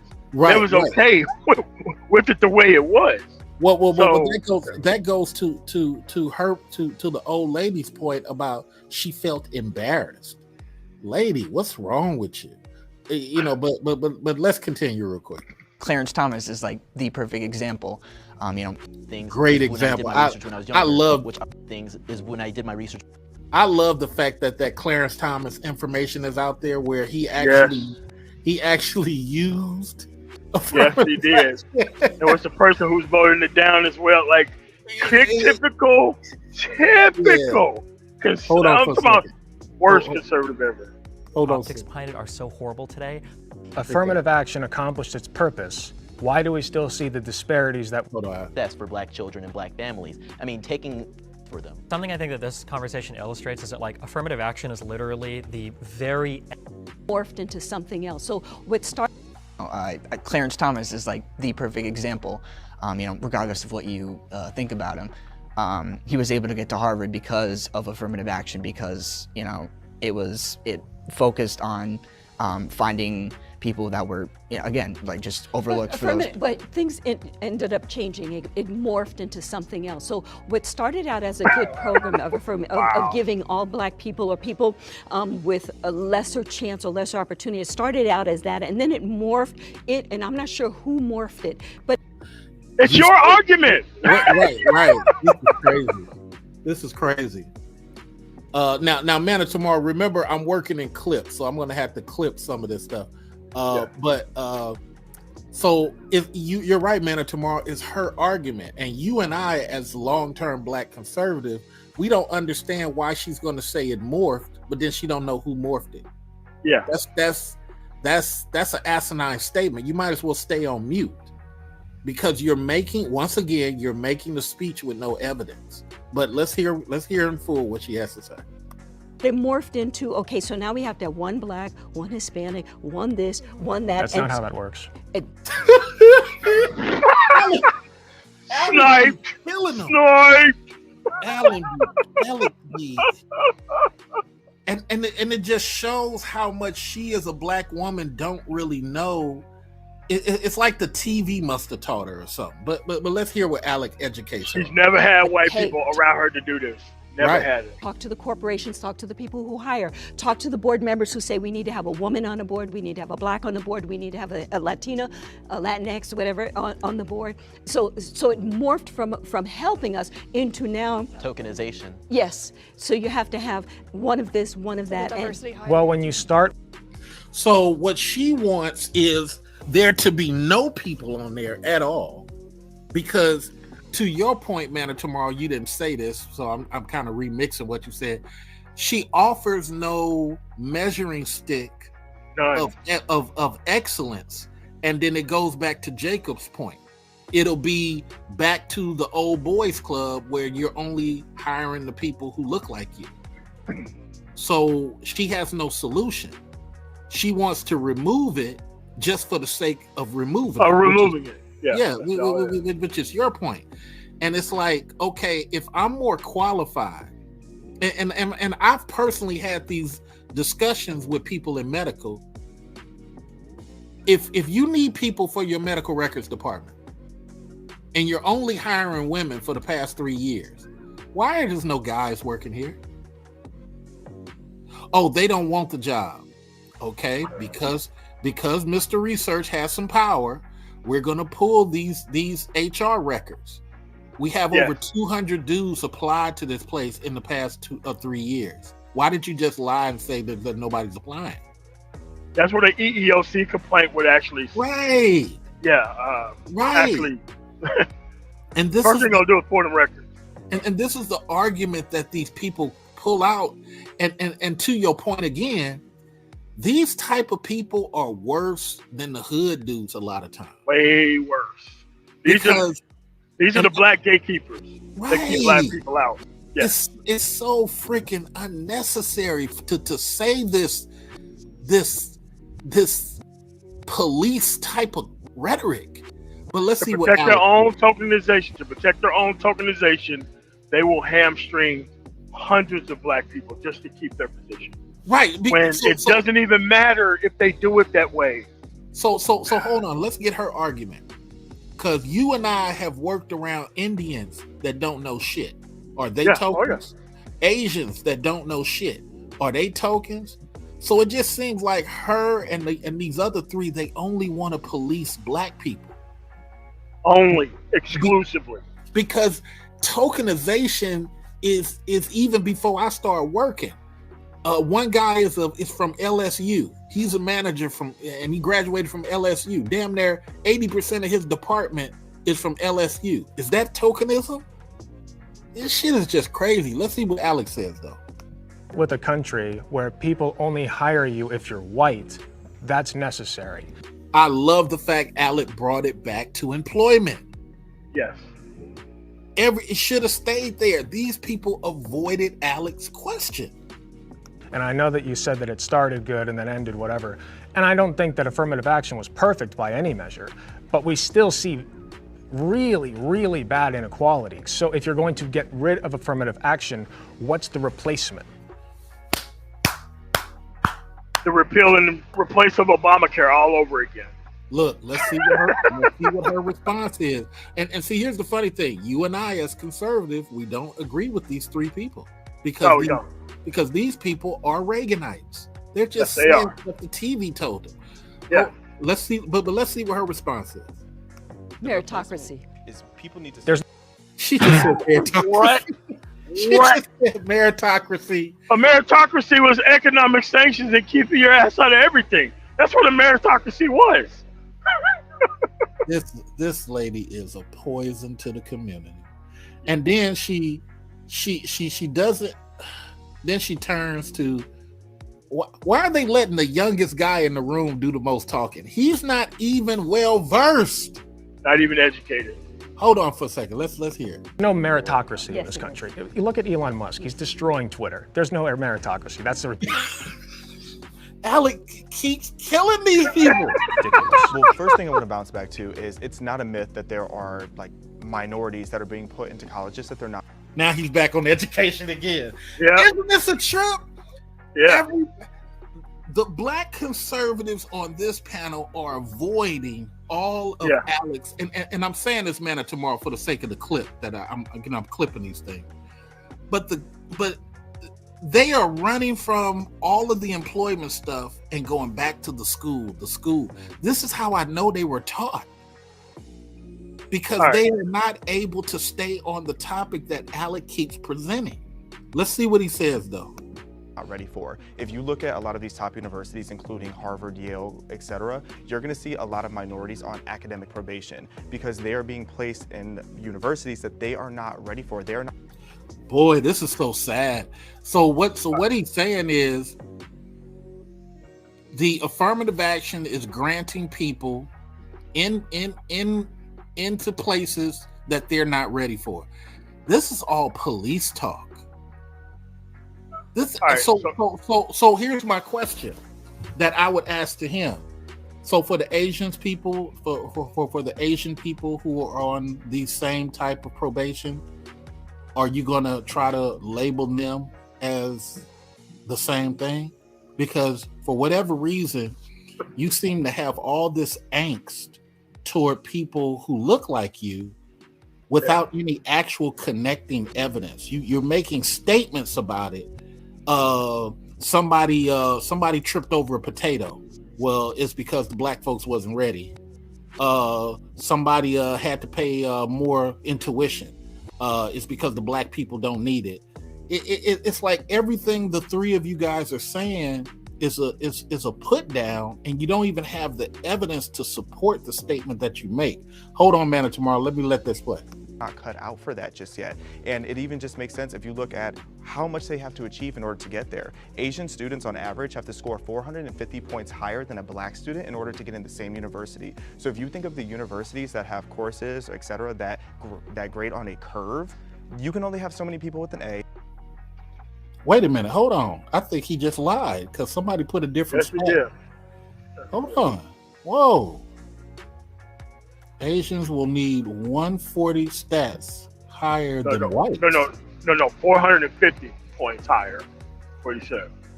No, but I'm reading the thing here. It says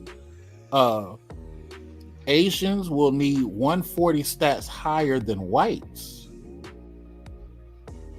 320 higher than Hispanic. Oh, and 450 higher than African Americans.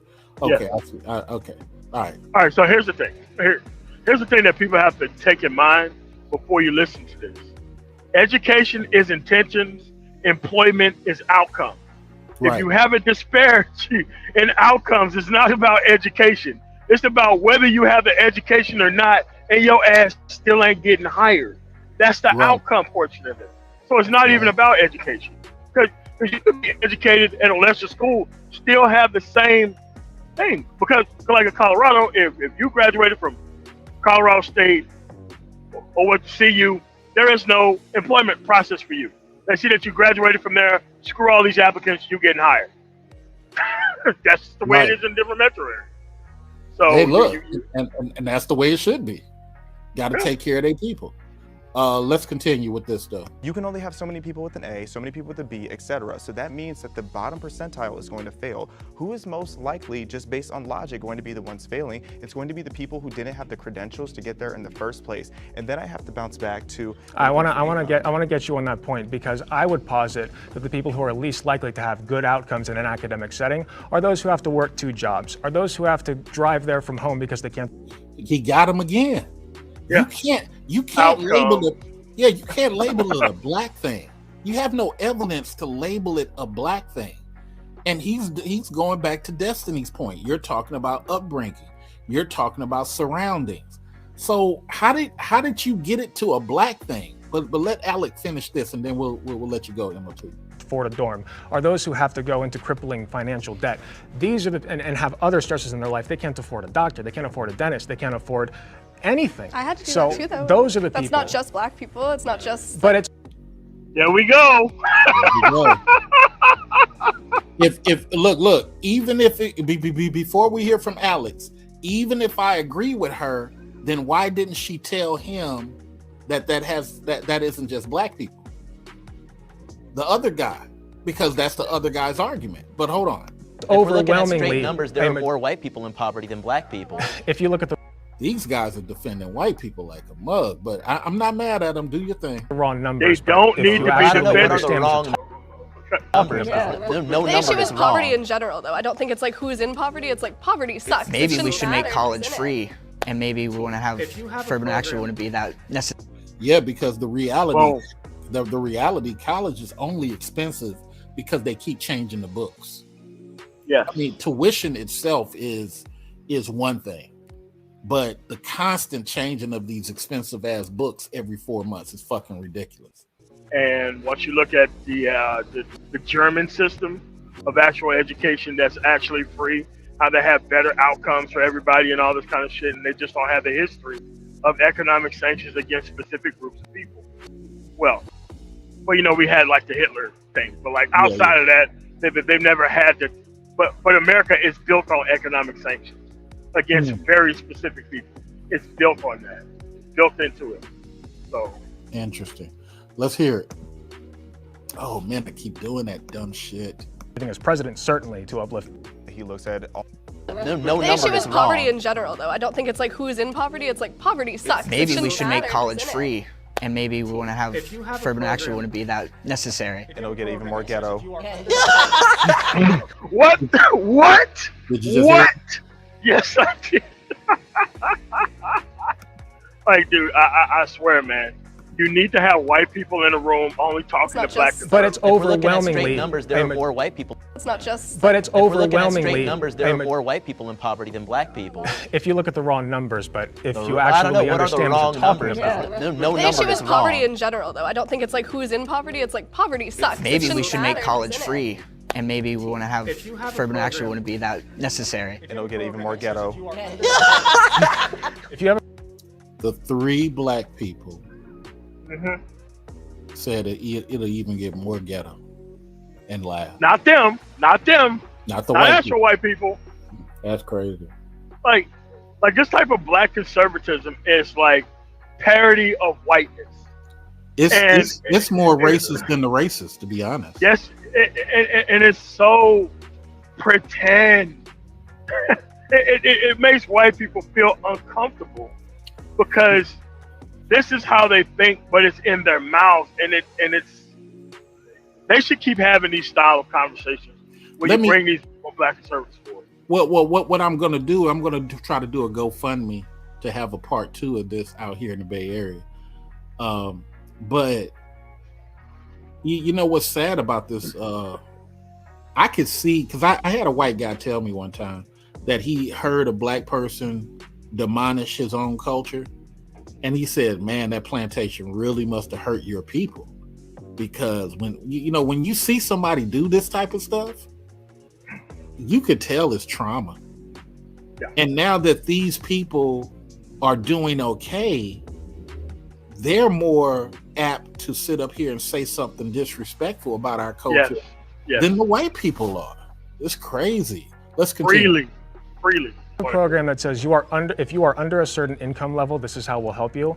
That will overwhelmingly help black people at a That's a good point. That's a good point. Yeah. far greater percentage than it will help white people. Trump supports Black lives. Now, Trump support Black lives. Please understand, this Democrat in the burgundy is a new. I think that President Trump supports all lives. I think that he looks at all.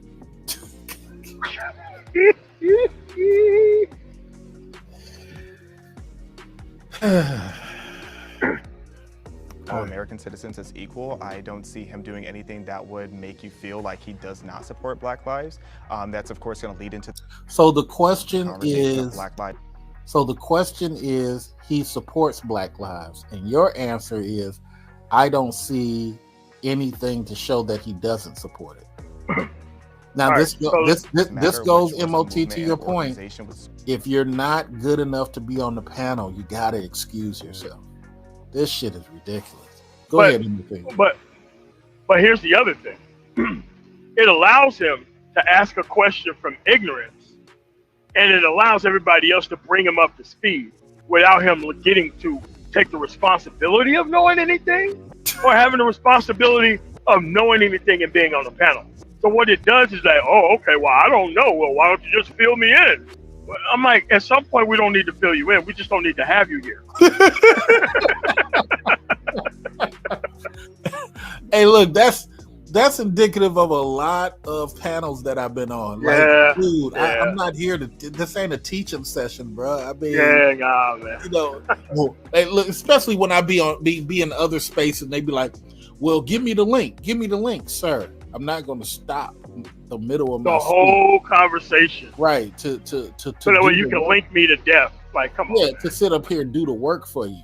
You know, it's crazy. Hold on. So much corruption. Donald Trump not supporting that organization doesn't mean that he doesn't support Black lives. It just means that he doesn't support the fraudulent organization that's stealing so much money from so many people.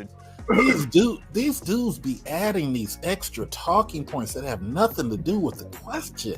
Like you don't understand that people gave money freely to these organizations. Like that's how nonprofits work.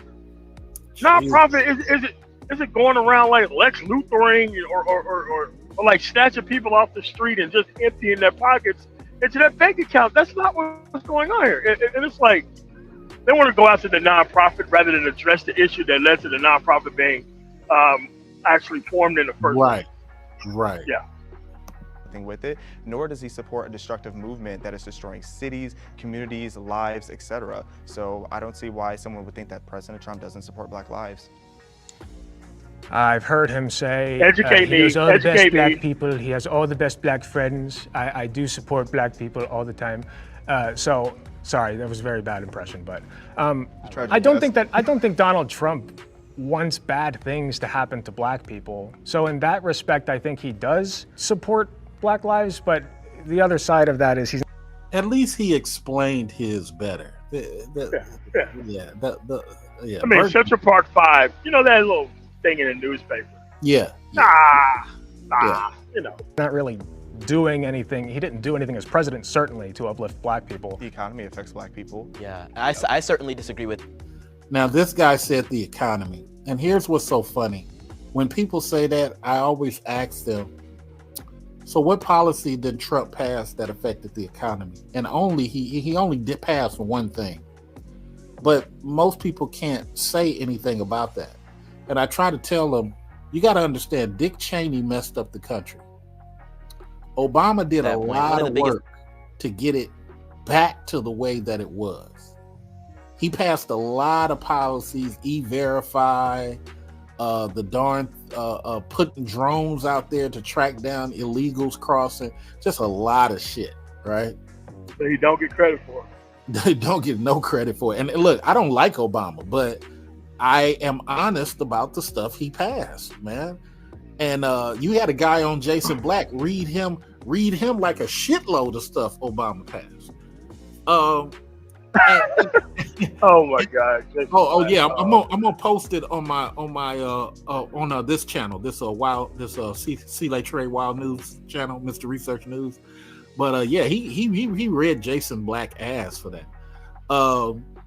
But it just amazes me when people say this stuff, man, and you're giving Trump credit for the economy because you don't realize that the economy is from the last president. It was Obama's economy that he's taking credit for. Yeah, you need to point to something that Trump did, which he helped reverse some portion of NAFTA, but Obama reversed portions of NAFTA too. They had a whole argument about NAFTA for 2 years when Obama first term. So, this. Anyway, let's listen to what he says. Things I what does he do for the personally. economy? Well, yeah, we don't. We'll get into that one later. He asked him what he did to Oh my God! He can't answer a question. These dudes are just deflecting. Yeah. He Wonder Woman bracelets, man. Oh, he said Wonder Woman bracelets. Yeah. You need the truth. You need the lasso of truth around these two dudes. So it's like, what did he do to the economy? We'll get into that later. Sir, are you about to go into a talking point that you probably already said 18 minutes ago? Let's see what happens. One of the biggest things he did is he secured permanent funding for HBCUs, one of the largest increases we ever saw for HBCUs, personally done by his administration, among many other things. The First Step Act, which, there's a lot of debate about whether it was. First Step Act was Cory Booker's bill. All he did was sign it. He did not create the bill. All he did was sign it. And I got to look it up, but I think Obama did something for HBCUs, but it was something totally different. Yeah, he did. I mean, and it's like, this is what I mean by these Candace Owens, Milo Yiannopoulos kind of run down these lists of things, and when you interrupt them, you can tell that it's a script. It's a script because there's no description of the actual things. It's just boilerplate, go. And it's like, you can't get them to explain, okay, so what about the act? Oh, no. It's the act. It's in the act.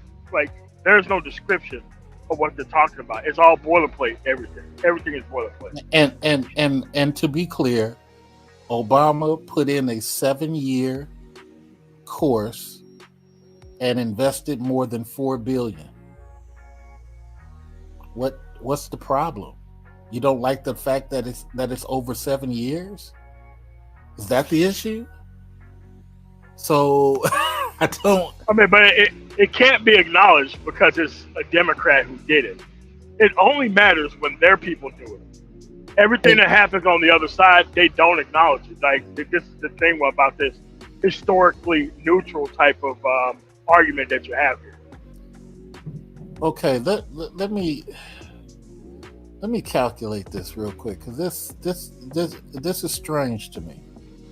So,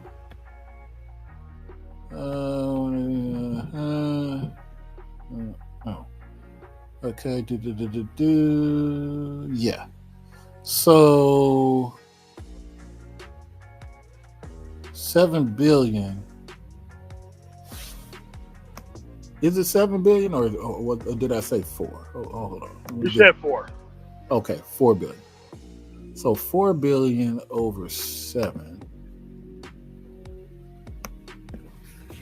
4.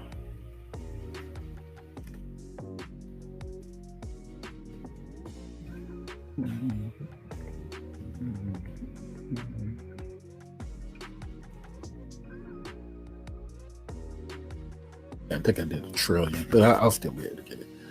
Divided by 7.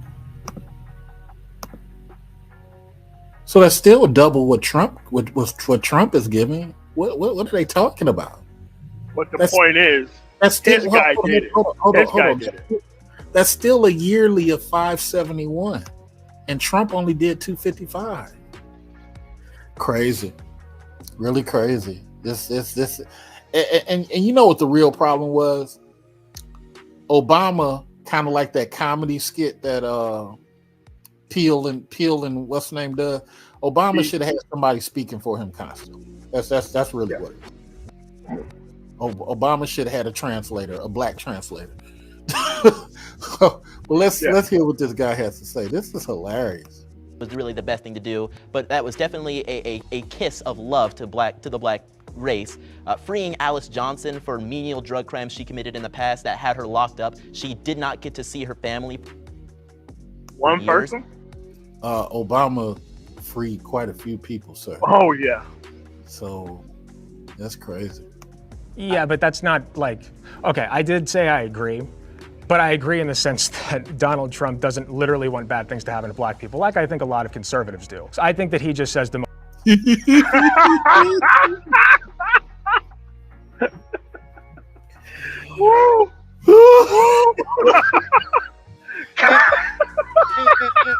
and hold on, man, tomorrow. Let me make you laugh even more. Oh man. He's a former Democrat a couple of years ago. Yeah. So how are you offended? Yeah. The talking points have gotten into your soul. Hold on. Let's see what Alex said. Yeah, I do think that. I think he says the things that will get him elected. So I don't think that he has any personal grudges against most people. He just says the most popular thing. So I think like Ron DeSantis would be, be somebody that I think actually wants black people to be hurt. So by that. There we go. Oh. You know what?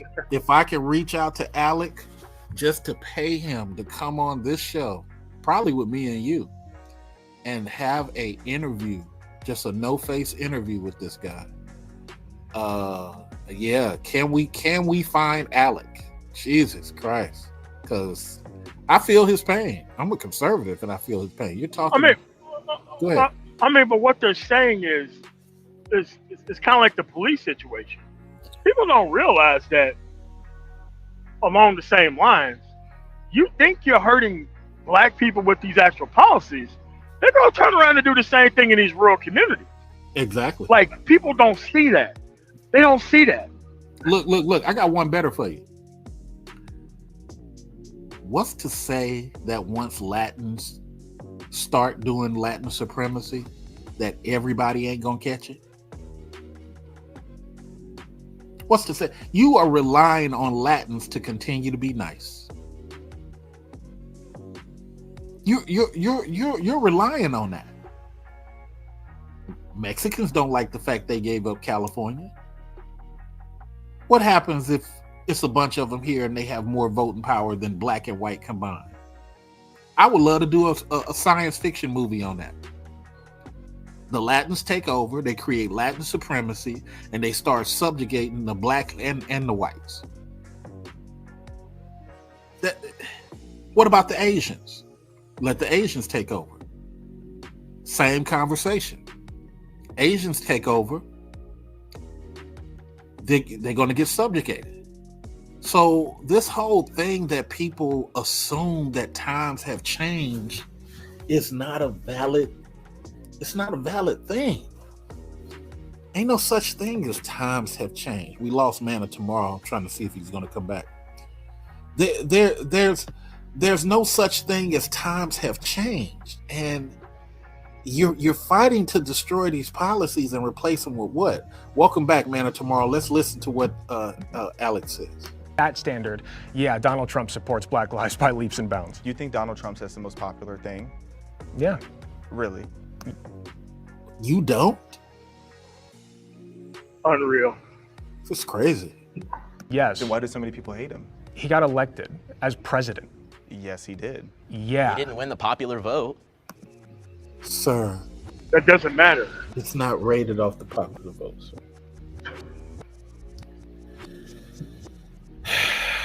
Yeah, this goes to your point, Manna tomorrow. Got to drag him off the panel because, I mean, it's crazy. Because otherwise, this talking point is gaslighting. We're not even having a factual conversation at this point.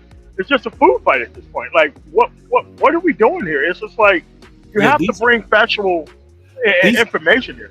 These two guys are not well read. You know, they're representing me and you, Manna tomorrow, but they're not well read on these topics. Hold on. That's a That's liberal what your talking side point. likes to say. That's Yeah. a liberal talking I'm point. helping you here. Crazy. Look, even the white guys like it's a liberal talking point. I'm trying to see the logic in this. Obviously, he says things to be elected as a politician very similarly to how Joe Biden did, except Joe Biden actually has a history of racism. If he said things that people didn't like, he wouldn't have been our president. So you like everything that Donald Trump says? You think everything he says is popular? I love a lot of the things he says. I think he's hilarious. When he said big water, that was one of my favorite quotes. Big water. Water, big water, ocean water. He has the funniest one-liners, so I love a lot of the things he says. As far as policy, he sucks, but I'm just shocked you're wearing. See, this is why I kind of want Alec, because Alec understands policy. As far as policy, he sucks. I mean, but A Hunter Biden hat. He likes a different kind of one. now we Hunter Biden. Come on, buddy. You watch too much TV. I haven't talked to nobody about this Hunter Biden shit, but I don't even care.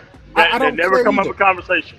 Here's the deal. Until you put a person in handcuffs, I don't want to have this Billy Carter shit. Remember Billy Carter? I don't want to hear this Billy Carter shit. Talking about this shit for years. I don't want to hear that shit. Because the minute Biden's not in office anymore, you're not even going to care about Hunter Biden. Not at all. The same way we don't care about Trump's son now, or his son-in-law now that he's not in office. I don't give a fuck about that shit. Hold on. Line. oh, I know conservatives love talking about his.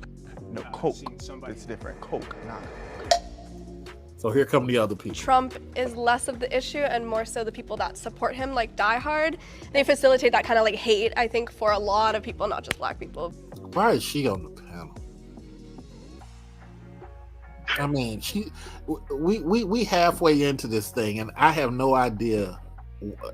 Anyway, I mean, this man took out like a full page in a newspaper calling for the public execution of 5 black kids. His hotels, all of his businesses have rampant history of denying black people apartments or whatever. So I forgot about that. I should not have stepped forward. Look, I mean, Donald Trump cares about Donald Trump. Definitely. Look. Okay. All right. Go ahead. Remember that season of The Apprentice where the black guy obviously won, but he picked somebody else? And everybody felt so bad for the black guy that this guy got on with a lot of places because he obviously wasn't picked by. Like, come on, dude. Like, stop this bullshit. Yeah, look, and he was the strongest motherfucker throughout the whole fucking thing. Yeah. The strongest. Yeah, you know what? He wrote a book that you might be interested in reading. Black Faces.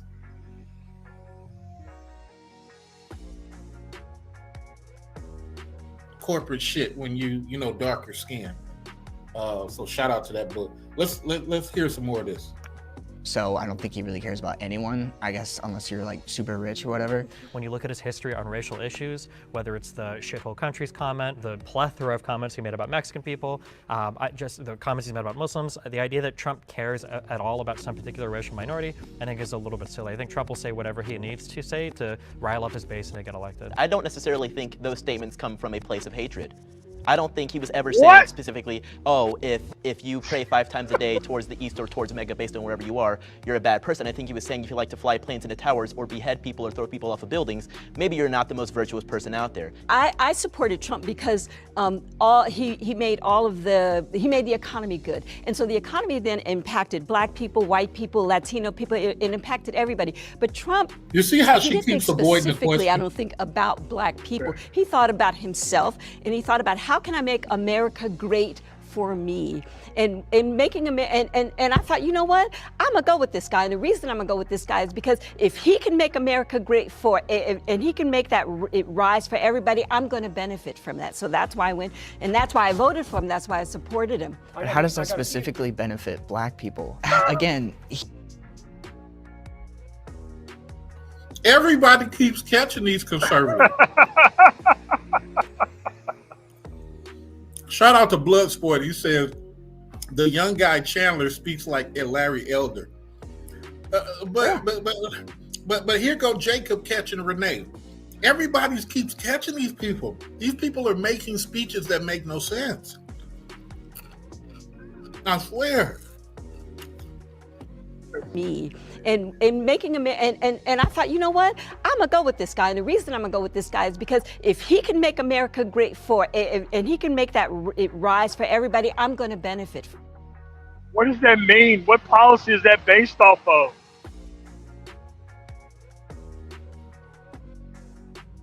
Businessman, but he's also a racist businessman, like well documented. So like I just. And Biden's not. Biden's not. Wow. Yes, he created the crime bill. So that's regardless of the point. Address the Central Park 5. That's what you brought up, right? How do you feel about that? Well, he took actually, that full page out after they were exonerated. so I haven't. He wanted them to be killed, well, executed, just because they were black. That story. And he bars people from attending his businesses or like renting apartments from all his like stupid Trump towers. I think Trump at that point was, like many people in this room, particularly liberals, a victim of the media. I think he was scared. I think he was ashamed of the things that he heard in the news and wanted to take action himself as Let a it go, businessman, let it not as go. a Why are racist. you infantilizing him? I don't like also real quick, 'cause people keep bringing up this comparison to the '93 crime bill from Biden. That crime bill, this was at the height of like violent crime and the crack epidemic in the United States. The Congressional Black Caucus supported that crime bill. These people keep putting their foot in their mouth. And I like how Alex said, why are you fanboying this guy? But hold on, let's hear what Destiny says. Everybody in the United States supported that crime bill. The idea that that crime bill was like some racist piece of legislation that Biden was just wheeling out because he hates black people, and that's somehow comparable to the Donald Trump's treatment of the Central Park 5 that were already exonerated, that wasn't a victim of the media. The media said they were done. They were exonerated in court. They weren't there. As I understand it, the prosecutor of the 5, he was a black guy, and so in being a black guy, he went and he looked at all the evidence and said these guys are guilty. Black people can also be racist against other black people. Or just make mistakes. Isn't it amazing? So if anybody does anything, He has to point that out. You got a white guy that has to point that out to a black guy. Yes. Man.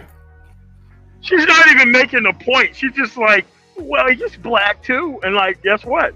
The Terry decision, which is what the actual all police stops are based off of, both sides of that argument were actually argued by black men. Look, let me. Oh, they was both. Yeah, both of them was. Yeah. Look. I'm definitely gonna make a clip off this moment, so I'm gonna back this up just a little bit because this shit is insane. A white guy had to point that out to a black woman. Said these guys are guilty. Black people can also be racist against other black people. Or just make mistakes.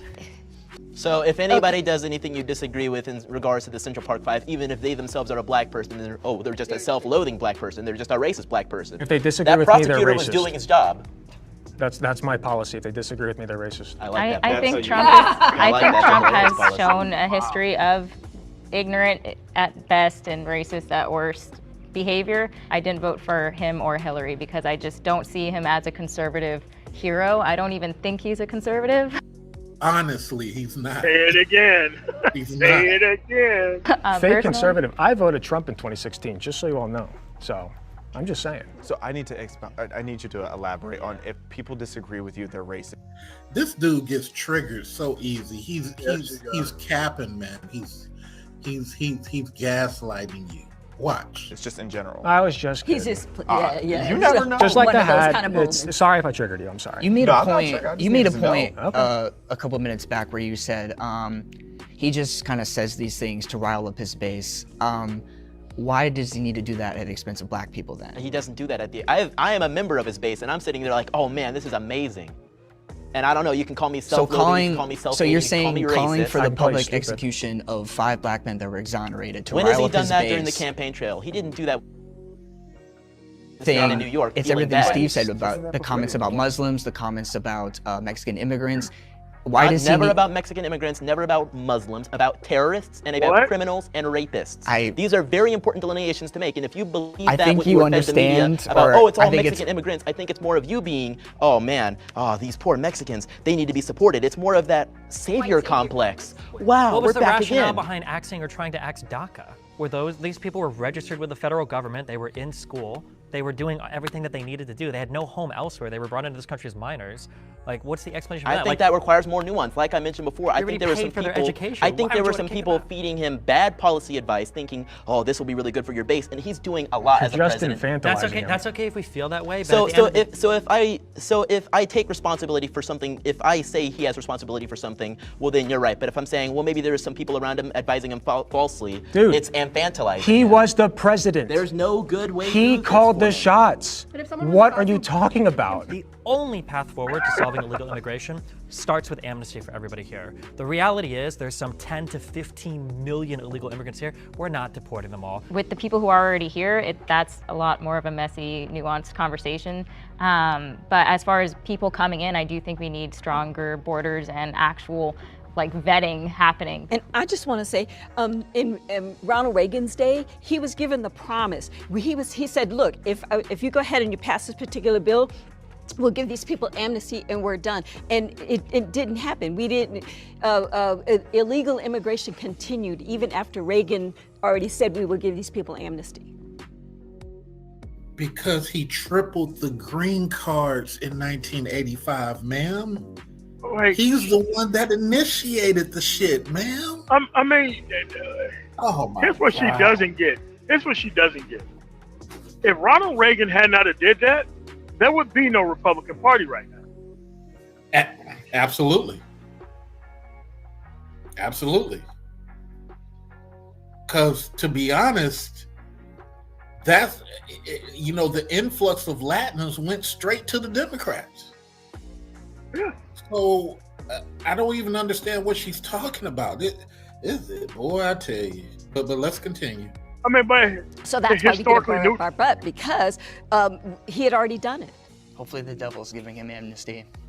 True. That's terrible. No, that's base. Thank you. Tasteless.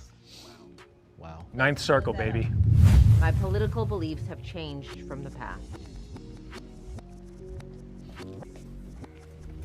I grew up in a conservative household, actually, in Ohio.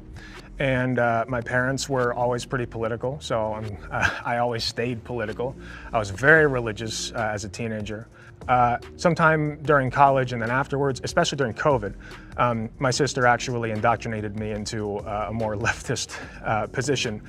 And I overcorrected a little bit. I started becoming pretty cringy as far as sit down and let the minorities all talk, right? Don't say anything, don't speak over them, etc. They would, it was like the whole you can't speak over Candace Owens even if she's literally a Nazi kind of thing. So I stand by that. So I kind of leveled out, thankfully, and I'm less cringe now. Did you? Are you? I cringed. This is leveled out. Imagine if we would have been here a year ago. I mean, maybe I am being cringe. Who cares? So I grew up conservative, but I did have more left-leaning ideas about like Black Lives Matter and critical race theory, and I was watching a lot of YouTube, and I did agree that Black people were oppressed and all of these different things, and that we were kind of got the short end of the stick. And during 2020, when there was everything crazy was happening, and I started organizing rallies against the mandates because I thought that they were just totally unconstitutional and un-American. And then George Floyd dies. And initially I was like enraged like everybody else. And then it started to become this weird political agenda masquerading behind his face. The face of what was actually happening started to peel off. And I was like, oh, I would counter protest BLM activists at my town square when I lived in Texas. And they were some of the most just bitter, vile, horrible people you could ever meet. Meanwhile, the Confederate group that would protest there against them also, they were the nicest people ever to me, ironically. I grew up in a Democratic, not a Democratic household, but kind of apolitical, but everybody was Democrat. And then I got a job. And when I got a job and I saw all the taxes come out and I started looking to the left and to the right and going, oh, my money's whittling away over here. And I said, you know what? After Reagan, I'm just going to go ahead and declare myself a Republican. And I've been a Republican ever since. My mom is pretty liberal. She married my stepdad when I was 15, 16. Such polar opposites, just argue all the time about stuff. Seeing that there's a lot of similarities in both. All the taxes come out and I started looking to the left and to the right and going, oh, my money's whittling away over here. And I said, you know what? After Reagan, I'm just going to go ahead and declare myself a Republican. So here's the funny thing about what she's saying. I'm gonna let you rock. She's really complaining about a Reagan policy and she doesn't even realize it. Yeah. But go ahead. She's trying to make a tax argument, but she's not a millionaire. Her money's whittling away, while not really understanding how much money goes to the military-industrial complex. Never concentrate on that. Never concentrate on the tax cuts for big business. That was Reagan. That was Reagan. Yes, it was. And it's like, oh, my money's going. And it's like, they can only see money when it goes to people that they don't want to have the money. That's the only time they see money. It's crazy. Because Bush warned everybody about Reagan's voodoo economics. It's not going to trickle down. And you heard her say specifically, after Reagan, I just decided to become a Republican. So let me break that down for you, MOT. She went off the newspapers at that time blaming Jimmy Carter. That's what happened. Because when Reagan took over, he immediately started talking about inflation. Yep. People didn't understand really what inflation was. All it is, it means there's more money in the system. And it's less of y'all buying. That's all it really means. But you can elaborate 4 other things on top of that, but it's still going to break down to there's more money in the system. So I know Jimmy had like a 3 or 5% unemployment when Reagan took office. And then by the end of Reagan shit, he had quadrupled everything. Divorces was high, unemployment was high. So if she's saying after that she became a Republican, you went off what the TV told you was going on. You didn't do no investigation because Reagan was the reason that shit happened. No fault divorce. California, you couldn't walk around with guns. Yeah. Everybody was okay with the Second Amendment until Black Panthers started showing up with machine guns, and all of a sudden we need to change the law. Right. Yeah. Let's see what else you're talking about. And I've been a Republican ever since. My mom is pretty liberal. She married my stepdad when I was like 15, 16 in high school, and he's I'm just super going to skip conservative. past her Loved because Trump, diehard Trump. Something that conservatives do really well is they make you feel like you can always succeed as long as you work hard enough. And that's something that progressives and liberals suck at, that you're a victim of systemic racism, you're black so you're going to be discriminated against, you're a woman so nobody's going to care about your feelings, et cetera, et cetera, et cetera. Whereas Republicans will tell you, listen, if you work hard, you can do whatever you want, just as long as you're willing to put in the work. And I felt that way up to the moment where I was losing my house. How do you do that if it has economic sanctions? I was pregnant, where I had been fired from my previous job. There was a whole bunch of horrible stuff going on in my life, and I very, very luckily got into online content creation.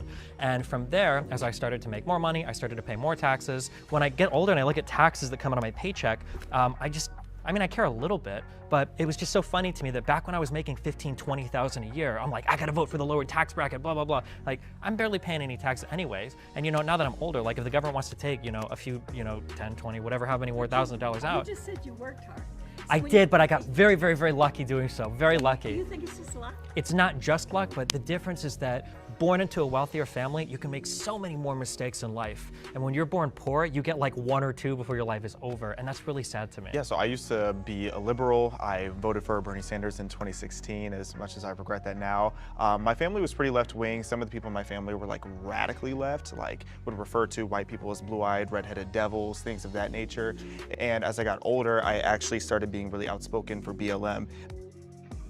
So let's be clear.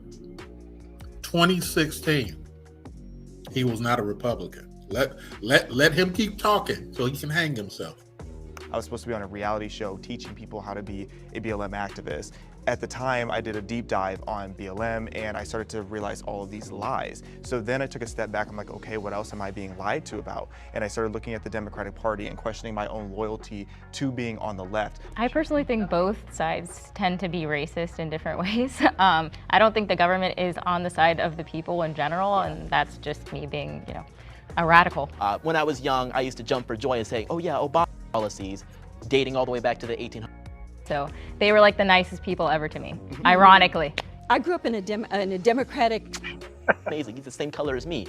But when I started to do more research, I was supposed to be on a reality show teaching people how to be. I just want to go BLM back to what activists. she said, because At the she's the most time, I did a honest deep one so dive far. on BLM, and I started to realize all of these lies. So then I took a step back. I'm like, okay, what else am I being lied to about? And I started looking at the Democratic Party and questioning my own loyalty to being on the left. I personally think both sides tend to be racist in different ways. I don't think the government is on the side of the people in general, and that's just me being, you know, a radical.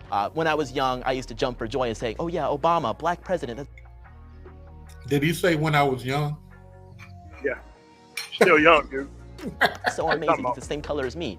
But when I started to do more research, one of the biggest things I was confused about is, well, why is he a Democrat? What is a Democrat? I did more research about the Democrat Party, and sure, you guys are gonna pop off about the head saying, oh, there's a party switch in the Southern strategy and all these things. Which is true.